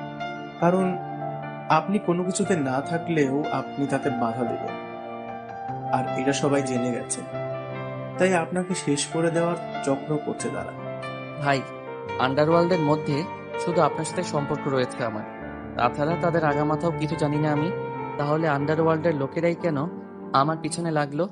ভাই, সেটা আমারও অজানা, তবে যতদূর জানি এর পেছনে অন্য কেউ রয়েছে, আর সেই অন্য কেউটাই আন্ডারওয়ার্ল্ডের লোকদের টাকা খাইয়ে এসব করছে। তবে আমি সঠিক বলতে পারবো না যে সে কে। ঠিক আছে রকি ভাই, আমিও দেখছি কার এত ক্ষমতা যে আমায় মারবে। হ্যাঁ, তারা মাফিয়া হতে পারে, কিন্তু আমার দেশে এসে আমার উপরে বাহাদুরি করবে সেই ক্ষমতা তাদের নেই। তা হয়তো নেই, কিন্তু তারা সর্বোচ্চ চেষ্টা করবে। তো আপনি একটু সাবধানে থাকবেন, আর কোনো ধরনের সমস্যা হলে আমায় জানাবেন। আমি পাকিস্তান থেকে আপনাকে সাহায্য করব। ধন্যবাদ রকি ভাই। ভাই, ভালো থাকবেন। আপনিও। রকি ভাইয়ের সাথে কথা শেষ করে জোরে গাড়ি টেনে বাসায় চলে আসলাম। মাথা পুরো জ্যাম খেয়ে আছে রকি ভাইয়ের কথা শোনার পর থেকে। চুপচাপ রুমে চলে আসলাম। রুমে এসে দেখি ইবনি আয়নার সামনে দাঁড়িয়ে দাঁড়িয়ে চুল আঁচড়াচ্ছিল। সে আমায় দেখতে পেয়ে চিরুনিটা টিক্কা দিয়ে আমার গায়ে মেলা মারলো। পরে সে তেড়ে ফুড়ে এসে আমার চুল টেনে ধরলো। এই ইবনি, কি করছো কি তুমি? তুই এতটা সময় কোথায় ছিলি? অফিসে গিয়েছিলাম। এখন কিসের তোর অফিস? হ্যাঁ, তুই যে বিয়ে করেছিস সেটা কি তোর মাথায় নেই? হ্যাঁ আছে। আর তুমি আমার চুল ছাড়ো। না, আমি ছাড়বো না, কারণ তুই আমায় রেখে এতটা সময় অফিসে কি করছিলি? আরে আজব তো, কি শুরু করলে তুমি? হ্যাঁ, তোমার সাথে আমার কিসের কি যে বাড়িতে পড়ে থাকতে হবে আমার? তুমি তো আমার স্বামী হিসেবেই মানো না, তাহলে এতটা হাইপার হচ্ছ কেন এই বিষয় নিয়ে? কারণ আমার একা থাকতে বোরিং লাগে। তুমি একা কোথায়? বাসায় তো সবাই আছে। না, তা আছে, কিন্তু কথাবার্তা তো তোর সাথেই বেশি হয় আমার। আর তোর সাথেই বেশি মিশেছি আমি। তো তোকেই আমার কাছে থাকতে হবে সব সময়। আমি তোকে স্বামী হিসেবে মানি আর না মানি, তুই সব সময় আমার চোখের সামনেই থাকবি। হ্যাঁ, আমার তো আর কাজ নেই যে সারাদিন তোমায় নিয়ে পড়ে থাকবো। আকাশের কথায় ইদনি অনেক রেগে যায়। ইদনি আকাশের চুল ছেড়ে দিয়ে তাকে সজোরে একটা ধাক্কা মারে, যার ফলে আকাশ বিছানার উপরে গিয়ে আছড়ে পড়ে। আর ইদনি গিয়ে আকাশের গায়ের উপরে উঠে বসে। পরে সে আকাশের ঠোঁটের মধ্যে জোরে একটা কামড় বসিয়ে দেয়, যার ফলে আকাশের ঠোঁটে প্রচন্ড লাগে। কিন্তু সে কোনো ধরনের রিয়াক্ট না করে ইদনির দিকে চোখ পাকিয়ে তাকিয়ে থাকে, কারণ সে কোনোদিনও কল্পনা করেনি যে ইদনি তার এমন জায়গায় কামড় বসাবে। আকাশ অবাক দৃষ্টিতে ইদনির দিকে তাকিয়ে থাকে। কিছুক্ষণ পর ইদনি তাকে ছেড়ে দিয়ে দূরে সরে যায়। এবার আকাশ ইদনিকে বলে, ইদনি, কি ছিল এটা? তোর শাস্তি। ঠিক আছে, কিন্তু ঠোঁটে কামড় কেন? ইদনি এবার চুপচাপ হয়ে যায়, কারণ এতটা সময় তার মাঝে হুঁশ জ্ঞান কিছুই ছিল না। কারণ সে আকাশের কোথায় কামড় দিয়েছে সেটা সে নিজেও বলতে পারবে না। কিন্তু যখন আকাশের মুখ থেকে ঠোঁটের কথা শোনে তখন তার হুঁশ জায়গা মতন আসে, তাই সে লজ্জায় চুপ হয়ে যায়। কি হলো, কথা বলছো না যে? আসলে আমি না বুঝে অমনটা করেছি। আর তাছাড়া আপনাকে আঘাত করার সময় আপনার ঠোঁটটাই সর্বপ্রথম আমার চোখের সামনে এসেছে, তাই বেখেয়ালি ভাবে ঠোঁটেই কামড় দিয়ে বসেছি। আর বেখেয়ালি হওয়ার কারণটা হলো আপনার উপরে অতিরিক্ত মাত্রায় রাগ উঠেছে আমার। কারণ কেন, আপনি আমায় একা বাসায় রেখে এতটা সময় বাসার বাইরে থাকবে। তা ঠিক আছে, তোমার তীব্র রাগের কারণে তুমি আমার ঠোঁটে কামড় বসিয়েছো, কিন্তু হঠাৎ তুই থেকে আপনি হয়ে গেলাম কি করে? নাকি কাহিনীটা কি একটু বলবে? না না, কিছু না, এমনি আপনি রাখছি। ও ঠিক আছে, সমস্যা নেই, কিন্তু সামনের বার থেকে আমায় আঘাত করার আগে কোথায় আঘাত করছো সেটা দেখে শুনে করবে। ইদনি আর কোনো কথা বলে না, মাথা নামিয়ে চুপচাপ আকাশের থেকে কিছুটা দূরে বসে আছে। আর আকাশও কিছু বলে না। আর তাছাড়া আকাশও জানে ইদনির আপনি বলার কারণ। সে ভালো করে জানে যে উট পাহাড়ের নিচে আসলেই পাগলামি শুরু করে। সেমটা ইদনিও করেছে। আচ্ছা ঠিক আছে, আমি নিচে যাচ্ছি, তুমি রুমে থাকো। আকাশ নিচে যাওয়ার জন্য বিছানা থেকে ফ্লোরে পা নামায়। তখনই ইদনি এসে খপ করে আকাশের শার্ট খামচে ধরে তার বুকে মাথা রাখে। তারপর ইদনি বলতে থাকে, আপনি প্লিজ এখন নিচে যাবেন না, আমাকে একটু সময় দিন। আপনি, আমার একা একা একদম ভালো লাগে না ঘরের মধ্যে থাকতে। প্লিজ আপনি যাবেন না। অবাকের পর অবাকই হচ্ছে খালি, কারণ মেয়েটা সেই তখন থেকে অদ্ভুত আচরণ করছে। এই দিন কি হয়েছে বলো তো তোমার? কেউ কি তোমায় কিছু বলেছে, না কোনো কারণে তুমি ভয় পেয়েছো? না, আমায় কেউ কিছু বলেনি, আর কোনো ভয়ও পাইনি। তাহলে এমন অদ্ভুত ধরনের আচরণ কেন করছো তুমি? তুমি তো আমায় সহ্যই করতে পারো না, তাহলে হঠাৎ এমন পাগলামো করছো? বললাম তো আমার একা থাকতে ভালো লাগে না, আমি একা থাকতে পারি না, তাই আমার তোকে চাই এখন। তুই একদম এখন নিচে যাবি না, চুপচাপ আমায় নিয়ে রুমের মধ্যে বসে থাকবি। না হয় যদি তুই এখন নিচে যাস তাহলে কিন্তু তোর পায়ের মধ্যেও আমি ছুরি মেরে দিব। ইদনির পাগলামো দেখে আকাশ আর নিচে যায় না। সে চুপচাপ ইদনির আচরণে সাড়া দিচ্ছে। আর ইদনি আকাশের বুকে মুখ গুজে দিয়ে শব্দ করে ফোপাচ্ছে। ইদনির ফোপানো দেখে আকাশ নিজেও এবার দুই হাত দিয়ে ইদনিকে জড়িয়ে ধরে। এমন ভাবে অনেকটা সময় কাটে। পরে আকাশ লক্ষ্য করে যে ইদনি তার বুকের মধ্যে ঘুমিয়ে পড়েছে, তাই সে ইদনিকে নিচ থেকে ছাড়িয়ে নিয়ে বিছানায় বালিশের মধ্যে শুয়ে দেয়। পরে সে মিটমিট করে হাসতে হাসতে নিচে চলে যায়। মা আর ছোট বোনের সাথে সময় কাটিয়ে একদম রাতে খাওয়ার সময় উপরে রুমে উঠে আসে। ইদনি এখনো ঘুমাচ্ছে। এই দিন উঠো, খাওয়ার সময় হয়েছে। ইদনি ঘুম চোখে আকাশকে উত্তর দেয়, তুই খা, তোর খাওয়া, আমি খাবো না, আমি খালি ঘুমাবো। ঠিক আছে। আকাশ আর ইদনিকে না ডেকে নিচে চলে আসে। কিরে আকাশ, ইদনি কই? সে খাবে না? না মা, সে খাবে না, সে ঘুমাচ্ছে। তার নাকি ঘুম পেয়েছে অনেক। খাবে না মানে কি? এটা কোনো কথা? আরে মা বাদ দাও, খিদে নেই তাই হয়তো খাবে না, না হয়তো ঠিকই খেতে আসতো। আচ্ছা ঠিক আছে, তাহলে তোরা খেয়ে নে। আকাশ আর দিয়া খেতে বসেছে, আর আকাশের মা তাদেরকে খাবার বেড়ে দিচ্ছে। আকাশ খেতে খেতে দিয়াকে বলে, কাল সকালে রেডি হয়ে থাকিস, তুই আর ইদনিকে একই সাথে স্কুলে নিয়ে যাব। তোর স্কুলে তাকে অ্যাডমিশন করিয়েছি। ঠিক আছে ভাইয়া। পরে আকাশও খাওয়া দাওয়া করে নিয়ে রুমে এসে ঘুমিয়ে পড়ে। পরের দিন সকালবেলায় ইদনি আগে ভাগে ঘুম থেকে উঠে যায়। সে ঘুম থেকে উঠে চুপচাপ বসে আছে। তার কিছুক্ষণ পর আকাশেরও ঘুম ভাঙে। তারপর ঘুম ভাঙার পর ইদনিকে বসে থাকতে দেখে বলে, ইদনি কখন উঠেছো তুমি? এই তো একটু আগে। ও আচ্ছা শোনো, তুমি রেডি হয়ে নাও, আমি তোমাকে আর দিয়াকে একসাথে স্কুলে দিয়ে আসবো। ইদনি চটজলদি রেডি হতে চলে যায়। কিছুক্ষণ পর সে ফ্রেশ হয়ে এসে রেডি হয়ে নেয়। তারপর আকাশও ফ্রেশ হয়ে রেডি হয়। পরে ইদনি আর আকাশ নিচে চলে যায় নাস্তা খাওয়ার জন্য। নাস্তার পালা শেষ করে দিয়া আর ইদনি গাড়ি করে নিয়ে স্কুলের উদ্দেশ্যে রওনা হয়। পরে স্কুলে এসে নামাতে দিয়া তার ক্লাসে চলে যায় আর আকাশ ইদনিকে নিয়ে প্রিন্সিপালের রুমে যায় বই আনার জন্য। আকাশ ইদনির বই নিয়ে ইদনিকে ক্লাসে দিয়ে আসার জন্য তাকে নিয়ে হাঁটা ধরে। তখনই মাঝপথে একটা মেয়ে এসে আকাশকে বলে, এই যে আপনি নিশ্চয়ই দিয়ার ভাই। কিন্তু কেন? আপনি দেখতে অনেক হ্যান্ডসাম। আপনাকে আগেও বেশ কয়েকবার দিয়াকে স্কুলে আনা নেয়া করতে দেখেছি। সেই তখন থেকেই আমাকে কেন জানি আপনাকে ভালো লাগে। মেয়েটার মুখে এমন কথা শুনে ইদনি চোখ পাকিয়ে আকাশের দিকে তাকিয়ে থাকে। তখনই আকাশের মাথায় একটা বুদ্ধি আসে। আসলে তুমি অনেক সুন্দরী, অনেক মায়াবী দেখতে তোমার চেহারাটা, একদম মনোমুগ্ধকর।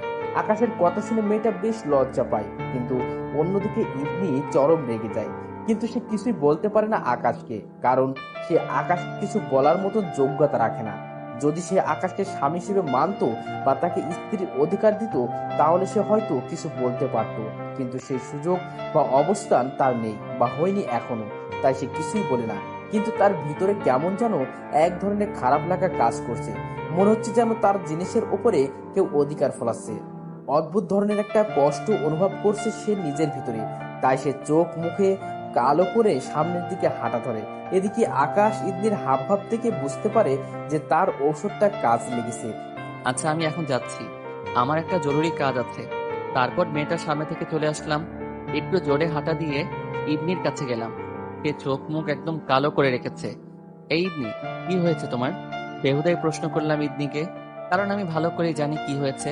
তার কাটা ঘায়ে নুনের ছিটা দেওয়ায় যে তার জ্বলেছে সেটা আমার বুঝতে বাকি নেই। না, আমার কিচ্ছু হয়নি, আমি ঠিক আছি। ও, তাহলে ঠিক আছে, কিছু না হলেই হলো। আচ্ছা চলো, তোমায় ক্লাসে দিয়ে আসি। তারপর ইদনিকে সাথে নিয়ে ক্লাসে দিয়ে আসলাম। সে মনমরা হয়ে ক্লাসের ভিতরে ঢুকে পড়লো। ক্লাসে ঢুকার সময় সে আমার সাথে একটা কথা বলেনি। আমি আশা করেছিলাম সে আমায় কিছু একটা বলবে, বাট সে চুপচাপ ক্লাসে ঢুকে পড়েছে। যা কি আর করার। তারপর সেখান থেকে গাড়ি নিয়ে নিজের কলেজের উদ্দেশ্যে রওনা হলাম। কিন্তু মাঝপথেই 4-5টা গাড়ি এসে আমার পথ আটকায়। আমি গাড়ির সামনেও নিতে পারছি না, পিছনেও যেতে পারছি না, মধ্যখানে আটকে গেছি আমি। তখনই আমার পথ আটকানো গাড়িগুলোর ভিতর থেকে অনেক কয়জন লোক অস্ত্র হাতে নিয়ে বেরিয়ে আসে।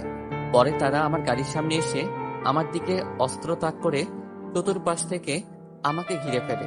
কি করব ভেবে পাচ্ছি না। তাড়াতাড়ি ফোনের লোকেশন অন করে জায়গা মতন একটা মেসেজ পাঠিয়ে দিলাম। তখনই সেই লোকজনগুলা ইশারায় আমাকে গাড়ির কাজ খুলতে বলে। আমি চুপচাপ তাদের কথা মতন গাড়ির কাজ খুলে দিলাম।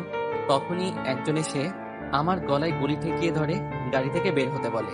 অপারক হয়ে তাদের এই কথাটাও মেনে নিতে হলো আমাকে। গাড়ি থেকে নামতেই তারা আমাকে টেনে হেঁচড়ে তাদের গাড়িতে ওঠায়। পরে আমার চোখে কালো কাপড় বেঁধে দেয়। যখন তারা আমার চোখ থেকে কালো কাপড় খুলে, তখন নিজেকে আবিষ্কার করলাম একটা বন্ধ ঘরের মধ্যে। তাদের সবার মুখের মধ্যেই মাস্ক, কারোর চেহারাই দেখা যাচ্ছে না। তারা আমায় ধরে দড়ি দিয়ে একটা চেয়ারের সাথে হাত পা বেঁধে ফেলে। এই তোমরা কারা, আর আমাকে এখানে কেন এনেছো? আমরা তো জং, আর তোকে এখানে এনেছি মারার জন্য। ও, ভালো কথা, তো মেরে ফেলো আমায়। না, এত সহজে না। আমাদের ম্যাম আসছে, তারপর তোকে কিভাবে মারবে সেটা তিনি ডিসাইড করবে। আমাদের কাজ হচ্ছে তোকে উঠিয়ে আনা, তাই তোকে আমরা উঠিয়ে গেছি। আর কিছুই বললাম না, চুপচাপ হয়ে বসে আছি। তারা আমায় বেঁধে রেখে অন্য রুমে চলে গেছে। তখনই আমার নজর গেল একটা টি টেবিলের উপরে, যেটা আমার থেকে কিছুটা দূরে রাখা। আর সেই টি টেবিলটার উপরে নজর পড়তেই বমি চলে আসলো, কারণ সেখানে 2টা কাটা হাত রক্তমাখা অবস্থায় কে যেন রেখে দিয়েছে, যার থেকে বাজে একটা স্মেল ছড়াচ্ছে রুমের মধ্যে। আর হাতগুলো দেখতেও বেশ জঘন্য লাগছিল। আমি দাঁত মুখ খিচুনি দিয়ে বসে আছি। তখনই তাদের থেকে একজন রুমে আসে আমায় দেখার জন্য। কিরে, আসিস তো তুই? তোরা অতিরিক্ত প্রস্তাবী, তোরা জানিস না যে তোরা কোথায় হাত দিয়েছিস। এই বেটা, একদম কথা বল। আর আমরা কোথায় হাত দিয়েছি তা আমাদের জেনে লাভ নেই। ম্যাম অর্ডার করছে তোকে তুলতে, তাই তোকে তুলে গেছি। এরপর যা হবে ম্যাম বুঝে নেবে সেসব। আর তুই যত বড় কিছুই হোস না কেন, আমাদের সাথে কোনোদিন এই পেরে উঠবি না। সো চুপচাপ বসে থাক। ম্যাম হয়তো চলেই আসবে আর কিছু সময়ের মধ্যে। তারপর উপরে টিকিট কেটে দিলে চুপচাপ উপরে চলে যাস। আমাকে উপরে পাঠানোর চক্করে যেন তোদেরকেই উপরে যেতে না হয়, সেই দিকটা একটু ভালো করে লক্ষ্য রাখিস। আকাশের কথা শুনে তার রুমে আসা মানুষটা প্রচন্ড ক্ষেপে যায়, যার ফলে সে আকাশের কলার চেপে ধরে আর আকাশকে বলে, এই বেটা, গলাবাজি একদম কম। তুই হয়তো আমাদের সম্পর্কে এখনো ভালো করে জানিস না। শোন, মানুষকে মারার জন্য আমাদের কোনো অস্ত্রের প্রয়োজন হয় না। আমরা চাইলে আমাদের ধারালো দাঁত দিয়ে মানুষকে শেষ করে দিতে পারি, আর তুই কিনা আমাদের সাথে এসে বাহাদুরি করছিস। আকাশ লোকটার কথায় কিছু না বলে একটা হাসি দেয়। তখনই সেখানে গোলাবাজি শুরু হয়ে যায়। ফরিদ অনেক ছেলেপেলে নিয়ে আকাশকে বাঁচাতে এসেছে। আকাশ তখন লোকেশন অন করে ফরিদকে মেসেজ করেছিল। আকাশকে কিডন্যাপ করা লোকজন এত ছেলেপেলে দেখে আকাশকে রেখে অন্য রাস্তা ধরে পালিয়ে যায়। ফরিদ ছেলেপেলে নিয়ে এসে আকাশকে উদ্ধার করে। ভাই, কিভাবে কি হলো? তাদের এত বড় কলিজা যে তারা আপনাকে উঠিয়ে এনেছে? আমিও সেটাই ভাবছি যে ওরা কার পাওয়ারে এত উড়াউড়ি করছে।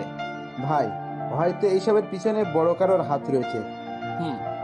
আন্ডারওয়ার্ল্ডের লোকজন জড়িত এর সাথে। কি? তাহলে এখন কি করব ভাই? কি আর করবো, ধরে ধরে সব কয়টাকে কুপিয়ে মারবো। তারা যত বড় শেয়ানাই হোক না কেন, মনে রাখিস এটা আমাদের দেশ, আর এই দেশে ভিনদেশি কোনো মাফিয়ার পাওয়ার চলবে না। ভাই, সে না হয় চলবে না, কিন্তু এখন এদেরকে কি করবেন? ওদের একটাকে ধরতে পারলেই বাকিদের খবর পেয়ে যাব। তোরা কিছু সময় এখানে অপেক্ষা কর, কারণ তারা কোন ম্যাম আসার কথা বলছিল, দেখি সে আসে কিনা। অবশ্য আসবে না জানি, কারণ তারা হয়তো এত সময়ে তাদের ম্যামকে ইনফর্ম করে দিয়েছে। তাও একটু অপেক্ষা করি ভাই। ছেলে পেলে নিয়ে অনেকটা সময় অপেক্ষা করলাম তাদের ম্যামের জন্য, কিন্তু সে আসলো না। তার মানে অবশ্যই তাদের ছেলে পেলে আমাদের বিষয়ে জানিয়ে দিয়েছে। এই ফরিদ, চল এখান থেকে, আমার মনে হয় সে আসবে না। ভাই চলেন, কারণ আমারও মনে হচ্ছে তাদের লিডার আসবে না। সবাইকে নিয়ে সেখান থেকে চলে এলাম। তারপর ফরিদকে বললাম ছেলেপেলেকে সবসময় সাথে সাথে রাখতে। পরে আমি বাসার জন্য রওনা হলাম। বাসায় যেতে যেতে তাদের সাহস নিয়ে কল্পনা করছি যে কত বড় কলিজা হলে তারা আমাদের দেশে এসে আমাকে উঠাতে পারে। না, এর একটা বিহিত করা দরকার। এসব নিয়ে ভাবতে ভাবতে বাসায় চলে এসেছি। ঘড়ির কাঁটা 12টা ছুঁই ছুঁই। ঘরের দরজায় বাড়ি দিতেই দিয়া এসে দরজা খুলে দিল। কিরে, তুই বাসায় কখন এলি? তোদের ক্লাস না একটা শেষ হয়? আর ইবনি কোথায়? একটাই শেষ হয়, কিন্তু ইদানিং ভাবির নাকি ক্লাস করতে ভালো লাগছিল না, তাই ভাবিকে নিয়ে চলে এসেছি। তো সে কোথায় এখন? রুমে আছে। পরে নিজের রুমে চলে এলাম। রুমে এসে দেখি ইবনি অন্য পাশ ফিরে বিছানায় শুয়ে আছে। বিছানার কাছে গিয়ে ইবনিকে ডাক দিলাম, এই ইবনি, কি হয়েছে তোমার? ঈদের কোনো জব নেই। আকাশ আবার তাকে জিজ্ঞাসা করে, এই ইবনি, কি হয়েছে তোমার? তুমি নাকি ভালো লাগছে না বলে ক্লাস থেকেও চলে এসেছো। তোমার কি শরীর টরীর খারাপ করেছে নাকি? ঈদের এবার কোনো জবাব নেই। ঈদের কোনো সারা শব্দ না পেয়ে আকাশ তাকে হাত দিয়ে নাড়া দেয়। তখন ইবনি লাল লাল চোখ নিয়ে আকাশের দিকে ঘুরে তাকায়। আকাশ তার চাহনি দেখে ভেবাচাকা খেয়ে যায়, কারণ ঈদের 2 চোখ দিয়ে টুপ টুপ করে পানি পড়ছে। তারপরে আবার তার চোখ জোড়া অগ্নি শিকার মতন লাল হয়ে আছে। ইবনি, কি হয়েছে তোমার? কান্না করছো কেন তুমি? এবার ঈদনি জবাব দেয়, না, কিছু হয়নি, আমি ঠিক আছি। না, এটা বললে তো হয় না। তোমার চোখের পানি দেখে স্পষ্ট বোঝা যাচ্ছে যে কিছু তো একটা হয়েছে। এবার চরম লেগে যায়। এই, আমার কিছু হলে তোর সমস্যা কি? তোর তো কোনো সমস্যা হওয়ার কথা না। তুই এত মাতব্বরি না করে নিজের কাজ কর গিয়ে। আরে ইবনি, তুমি খামোখা রেগে যাচ্ছ কেন? আমি খামোখা রাগ করছি, তাই না? তোর কথা অনুযায়ী আমার রাগের কোনো কারণ নেই। আরে খামোখা রাগ করো আর যাই করো, কিন্তু কি জন্য রাগ করেছো সেটা তো বলবে। তোর আসলে শরীরটাই বড় হয়েছে, মানুষের মন বোঝার ক্ষমতা আল্লাহ তোকে দেয়নি। আরে আজব তো। এই, তোর আজবের গুষ্টি মারি। তুই আমার চোখের সামনে থেকে দূর হ, আমার চোখের সামনে আসবি না একদম। ঠিক আছে, আমি চলে যাচ্ছি। রুম থেকে বেরিয়ে আসলাম, কিন্তু ইবনির এমন দ্বারা অদ্ভুত আচরণ দেখে আমার ভিতরে কোনো কৌতূহলই কাজ করছে না। কারণ তার অদ্ভুত আচরণের আসল রহস্যটা কি সেটা আমার জানতে বাকি নেই। তার অদ্ভুত আচরণের কারণ হলো তার স্কুলের মেয়েটার সাথে রসিকতা করা, কিন্তু তার ভিতরে অন্য একটা জিনিস আমাকে ভাবাচ্ছে যে ইবনি তো আমায় ভালোবাসে না বা আমায় সহ্যই করতে পারে না। তাহলে অন্যের সাথে রসিকতা করায় সে কেন এতটা হাইপার হচ্ছে?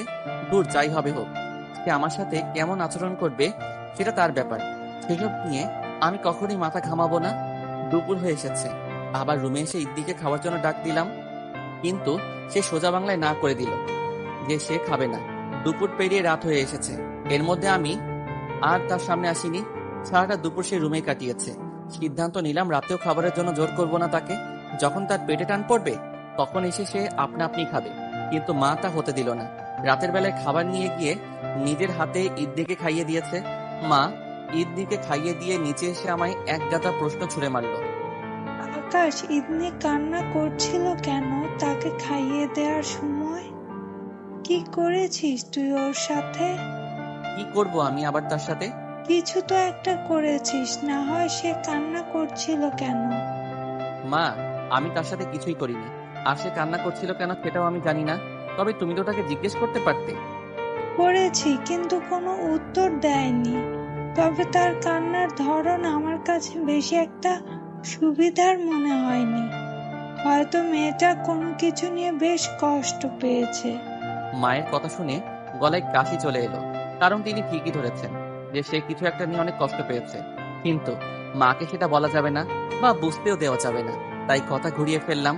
মা, তার হয়তো বাসার মানুষের কথা মনে পড়েছে, না হয় আমাদের বাসায় তো কোনো কিছুর কমতি নেই। আর তাছাড়া আমিও তার সাথে কোনো ধরনের খারাপ আচরণ করিনি যে সে কষ্ট পাবে। তা হলেও হতে পারে। আচ্ছা শোন, তুই তার থেকে আজ রাতে একটু জিজ্ঞেস করিস যে কি হয়েছে, তার কি বাসার জন্য মন খারাপ কিনা। যদি তাই হয় তাহলে কাল সকালে তাকে সাথে নিয়ে তুই তার গ্রামে যাবি, পরে সেখানে কিছুদিন থেকে বাড়ি ফিরবি। ঠিক আছে।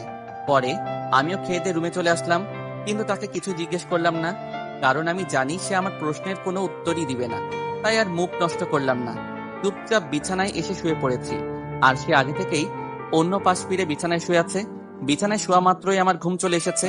রাত বাজে ৩টা। হঠাৎ কারো কান্নার শব্দ শুনে ঘুমটা ভেঙে গেল। মিট মিট করে চোখটা খুললাম। তখনই দেখি ইদনি আমার শার্ট আলতো করে খামচে ধরে বুকে মাথা রেখে ফুপিয়ে ফুপিয়ে কান্না করছে। এই দৃশ্য দেখে বুকের ভিতরটা খ্যাত করে উঠল, কিন্তু কোনো ধরনের সাড়া শব্দ করলাম না। তখনই ইদনি ফোপাতে ফোপাতে বলতে লাগলো, এই, আচ্ছা তুই কেন এমন করলি আমার সাথে? কেন তুই আমার সামনে ওই মেয়েটার সাথে রসিকতা করলি? তোর একটা বারের জন্য কি মাথায় আসেনি যে তোর এই আচরণটা আমার ভেতরটাকে ক্ষত বিক্ষত করে দিবে? তুই এতটা পাষাণ কেন? তোর জায়গায় পাষাণ তো আমার হওয়ার কথা ছিল। কিন্তু কেন জানি তোর আজকের আচরণটা আমায় অনেক আঘাত করেছে। তোর আজকের আচরণটা আমার অনিচ্ছা সত্ত্বেও কেন জানি বুকের ভেতরে কাটার মতন হয়ে বিঁধেছে। যেখানে আমি তোকে সহ্যই করতে পারি না, সেখানে কেন এমন কষ্ট হচ্ছে তুই অন্যের সাথে রসিকতা করায়? বল, কেন কষ্ট হচ্ছে? কেন আমি তোর সেই আচরণটাকে মেনে নিতে পারছি না? কেন পারছি না বল? ইদনি আকাশকে জড়িয়ে ধরে কান্না করছে আর পাগলের মতো প্রলাপ করছে। ইদনি ভেবেছে আকাশ হয়তো ঘুমের রাজ্যে হারিয়ে গেছে আর তার কোনো কথা সে শুনছে না। কিন্তু আকাশের তো বহু আগেই ঘুম ভেঙে গেছে। আকাশ সেই কবে থেকে ইদনির পাগলের মতো প্রলাপগুলো শুনছে, কিন্তু ভিতরে ভিতরে তার অনেকটা খারাপ লাগছে ইদনির এমন কথাবার্তা শুনে। এদিকে ইদনি এখনো বকবক করে যাচ্ছে। আকাশ ইদনির বকবকানি থামানোর জন্য ঘুমের বাহানা করে ইদনিকে জড়িয়ে ধরে। সে এমন ভাবে ইদনিকে জড়িয়ে ধরে, ইদনি তাতে বুঝতেই পারে না যে আকাশ জেগে আছে। সে ভাবে আকাশ ঘুমের মাঝে তাকে জড়িয়ে ধরেছে, তাই সে আকাশকে বলে, দেখেছিস, আমার কষ্ট হচ্ছে দেখে তুই ঘুমের মাঝে আমাকে জড়িয়ে ধরে সান্ত্বনা দিচ্ছিস, কিন্তু বাস্তবে তুই অনেকটা নিষ্ঠুর। ইদনির এমন কথায় আকাশ ভুলেই যায় যে সে এতটা সময় ধরে ইদনির সাথে ঘুমের ভান করে নাটক করছিল। সে এবার নিজের অজান্তেই বলে ওঠে, আমি ঘুমের রাজ্য থেকেই তোমাকে সান্ত্বনা দিচ্ছি, তো তুমিও এবার কান্না থামিয়ে ঘুমের রাজ্যে হারিয়ে যাও। আকাশের কথার শব্দ শুনে ইদনি ভ্যাবাচাকা খেয়ে যায়। সে আশ্চর্যজনক ভাবে আকাশের দিকে তাকিয়ে তাকে বলে, তুই ঘুমাসনি? আকাশ এবার জিভে কামড় দিয়ে বসে, কারণ সে বেকুবের মতন একটা কাজ করে ফেলেছে। এতটা সময় ঘুমের বাহানা করে আমার কথা শুনছিলি, তাই না? আকাশের আর বাঁচার উপায় নেই, সে ধরা খেয়ে গিয়েছে। আরে কে বলেছে আমি ঘুমাইনি? আমি তো ঘুমিয়েছি, আর এখনো ঘুমের মধ্যেই আছি, আর ঘুমের মধ্যে থেকেই তোমার সাথে কথা বলছি। আকাশের কথা শুনে ইদনি দাঁতের দাঁত চেপে ধরে আকাশকে বলে, শয়তান কুত্তা কোথাকার, তুই আস্ত একটা শয়তান। আমি শয়তান আর তুমি ধোয়া তুলসী পাতা। ইদনি আকাশের কথার কোনো উত্তর না দিয়ে সোজা আকাশের বুকের মধ্যে কামড় বসিয়ে দেয়। আকাশ ইদনির এমন ধারা আচরণ থেকে খিটমিট করে হাসতে শুরু করে। আকাশের হাসির শব্দ শুনে ইদনি আকাশের বুক ছেড়ে দিয়ে মাথার নিচ থেকে বালিশ উঠে নিয়ে সোজা তার মুখের মধ্যে চেপে ধরে। তারপর রাগান্বিত কণ্ঠে আকাশকে বলতে থাকে। জানোয়ার, তোকে একদম খুন করে ফেলবো আমি। একদম আসবি না তুই। আকাশ ইন্দির এমন পাগলামিমূলক আচরণ থেকে শরীর জোর খাটিয়ে মুখের উপর থেকে বালিশটা ফেলে দেয়। পরে ইন্দিকে শক্ত করে জড়ি ধরে চুমু খেতে আরম্ভ করে। আর এইদিকে ইন্দি আকাশের ঠোঁটের উষ্ণ ছোঁয়া পেয়ে পুরোপুরি শান্ত হয়ে যায়। সে যেন পাগলামি বন্ধ করার মেডিসিন পেয়েছে। আকাশের মেডিসিনের কার্যকারিতা তার উপরে এত পরিমাণ প্রভাব ফেলে যে সে পাগলামের রাজ্য ছেড়ে অন্য কোনো রাজ্যে গিয়ে বাড়ি জমায়। ইন্দি চুপচাপ আকাশের স্পর্শ অনুভব করছে। অবশ্য সে চুপচাপ থাকলেও তার ভিতরটা টয়লেটের মতন উতাল পাতাল করছে। সে যেন নিজের ভিতরটাকে কোনোভাবেই শান্ত করতে পারছে না। তখনই আকাশ তাকে ছেড়ে দেয় আর বলে, এবার ঘুমিয়ে পড়ো। ইদনি চুপচাপ আকাশের কথা মেনে নেয়। সে চোখ বন্ধ করে শুয়ে আছে, কিন্তু তার ভিতর থেকে মাতাল প্রবাহ এখনো পুরোপুরি বের হয়নি। এখনো তার ভিতরে আকাশের স্পর্শের রেশ হয়ে গিয়েছে। সে মনে মনে চিন্তা করে, কে আমি? আমি কি সত্যি সেই ইদনি যে কিনা এই লোককে প্রথম দেখায় ছুরি মেরেছিলাম, আর আজকে সেই লোকের স্পর্শেই আমার ভেতরটা উথাল পাথাল করছে? না, আমি তো আর আমি নেই, বদলে গেছি আমি। কারণ আমার শরীরের সমস্ত রক্ত সব সময় রাগের কারণে উত্তপ্ত হয়ে থাকতো, আর আজও রক্ত উত্তপ্ত হয়ে আছে, কিন্তু সেটা ভিন্ন কোনো কারণে না। আমার মাঝে পরিবর্তন এসেছে। ইদনি এসব নিয়ে ভাবতে ভাবতে ঘুমিয়ে পড়ে। অন্যদিকে সকালবেলায় ইদনির আগে আকাশের ঘুম ভাঙে। সে ঘুম থেকে উঠে ফ্রেশ হয়ে নেয়। পরে ইদনিকে ডাক দেয়। এই ইদনি, ঘুম থেকে উঠো, তোমার স্কুলে যাওয়ার সময় হয়ে এসেছে। তো উঠে তাড়াতাড়ি রেডি হয়ে নাও। পরে তোমাকে আর দিয়াকে স্কুলে দিয়ে এসে আমি আবার কলেজে যাব। আকাশের ডাকে ইদনি ঘুম থেকে উঠে যায়, কিন্তু সে আকাশকে বলে, না, আপনার আমাদেরকে স্কুলে নিয়ে আসতে হবে না। আমি আর দিয়া মিলে চলে যেতে পারবো। না, তা হচ্ছে না। আমি তোমাদেরকে স্কুলে পৌঁছে দিয়ে এসেই কলেজে যাব। এই খচ্চর, চুপ একদম। আমি বলেছি না আমরা আমাদের মতন চলে যেতে পারবো, আমাদেরকে তোর নিয়ে আসতে হবে না। তাও কেন তুই স্কুলে দিয়ে আসার জন্য বাড়াবাড়ি করছিস? সেই মেয়ের সাথে কথা বলার জন্য নাকি? তুই কি ভেবেছিস আমি কিছু বুঝি না? ইদনি দেখো, তেমনটা কিছুই নয়। এই রাখ তোর তেমন তেমন, তোর তেমনের গুষ্টি মারি আমি। আমাদেরকে তোর স্কুলে দিয়ে আসতে হবে না, আমরা একাই স্কুলে যাব। ইদনি, তুমি রাগ দেখাও আর যাই করো, তোমাদেরকে আমি একা ছাড়ছি না। কারণ আমার পিছনে অনেক শত্রু লেগে আছে, তারা যে কোনো সময় তোমার আর দিয়ার ক্ষতি করে দিতে পারে। এই একদম বাহানা দেখাবি না আমাকে। আমি ভালো করেই জানি যে তুই সেই মেয়ের সাথে কথা বলার জন্যই এত তাল বাহানা করছিস। তো আমি যেটা বলেছি সেটাই, তোর আমাদেরকে স্কুলে দিয়ে আসতে হবে না, আমরা আমাদের মতন একাই যাব। আর যদি তুই আমাদেরকে একা যেতে না দিস তাহলে স্কুলেই যাব না আমি। ঠিক আছে, যাও, তোমার কথাই মেনে নিলাম। আমি আমি তোমাদের কি স্কুলে দিয়ে আসতে যাব না, কিন্তু তোমরা গার্ডকে সাথে নিয়ে যাবে। না, তারও কোনো প্রয়োজন নেই। ইবনি, অতিরিক্ত করাটা কিন্তু কোনো ভালো কিছুর লক্ষণ না।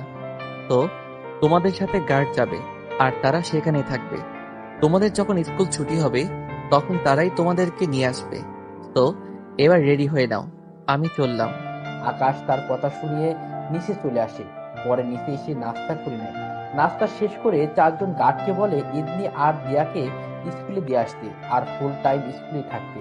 পরে আকাশ রেডি হয়ে তার পার্সোনাল গাড়ি নিয়ে কলেজের উদ্দেশ্যে রওনা হয়। অন্যদিকে গার্ড দিয়া আর ইদনিকে নিয়ে স্কুলের জন্য রওনা হয়েছে। ইদনি গাড়ির ভিতরে বসে বসে গত রাতের কথা ভাবছে। গত রাতের সমস্ত কিছু যেন তার কাছে এখনো স্বপ্নের মতো মনে হচ্ছে। সত্যি কি আমি বদলে গেছি? না, হয়তো গতকাল রাতে সেই লোকটাকে কিছু বললাম না কেন আমি, তার মানে আমি সত্যিই বদলে গেছি। না, আমার নিজেকে সংশোধন করতে হবে। আমি লোকটার আচরণে তাল মিলালে হবে না, কারণ লোকটাকে আমি ঘৃণা করি। সে আমায় জোর করে বিয়ে করেছে, তার উপরে এখন আবার আমার সমস্ত কিছুর মধ্যে অধিকার ফলাচ্ছে। তো আমি আবার আগের মতন হয়ে যাব। আমি এখন থেকে আমার মন মর্জি মতো চলবো, আর লোকটার উপরে প্রতিশোধ নিব। এসব ভাবতে ভাবতে ইদনি আর দিয়া স্কুলের সামনে চলে আসে। গার্ড তাদেরকে স্কুলের ভিতরে দিয়ে আসে। তারপর তারা স্কুলের বাহিরে পাহারায় লেগে যায়। স্কুলের টিফিন ব্রেক দিয়েছে। দিয়া তার বান্ধবীদের সাথে আড্ডা মারায় লিপ্ত হয়ে যায়। অন্যদিকে ইদনি ক্লাসরুম থেকে বেরিয়ে স্কুলের বারান্দায় হাঁটতে শুরু করে। সে স্কুলটাকে ফুটে ফুটে দেখছে। তখনই তার সামনে তারই ক্লাসের একটা ছেলে আসে। তারপর সেই ছেলেটা তাকে বলে, তোমার সাথে একটু কথা ছিল। কি কথা বলেন? তুমি না দেখতে খুব মিষ্টি। এই কথা সবাই বলে। তোমাকে গতকাল স্কুলে দেখেই আমি তোমার প্রেমে পড়ে গেছি। সো আমি চাই তোমার সাথে প্রেম করতে। তুমি কি হবে আমার মনের রানী? ইদনি ছেলেটার কথা শুনে চুপচাপ হয়ে যায়। ইদনির নিরাপত্তা দেখে ছেলেটা তাকে বলে, কি হলো, কথা বলছো না যে? আসলে আমার এসবের প্রতি কোনো ইন্টারেস্ট নাই। এই প্লিজ প্লিজ, তুমি এভাবে বলো না। আমি সত্যিই বলছি, গতকাল তোমাকে দেখেই তোমার প্রেমে পড়ে গেছি আমি। আর বিশ্বাস করো, গতকাল সারাটা রাত আমি ঘুমাতে পারিনি, কারণ চোখ বন্ধ করলেই খালি তোমার চেহারা চোখের সামনে ভেসে ওঠে। সো প্লিজ তুমি আমার সাথে প্রেম করো। আমি তোমায় কখনো কষ্ট দিব না, একদম রানী বানিয়ে রাখবো তোমাকে, কখনো তোমার মনে আঘাত লাগতে দিব না। তুমি যাই বলবে। এই যে বন্ধুরা, গল্প শেষ করে কমেন্ট না করে চলে যাচ্ছ, এইটা কিন্তু ঠিক না। তাড়াতাড়ি কমেন্ট করো। আর যারা এখনো আমাদের চ্যানেলটি সাবস্ক্রাইব করো নাই, জলদি করে সাবস্ক্রাইব করে আমাদের চ্যানেলের একজন মেম্বার হয়ে যাও প্লিজ।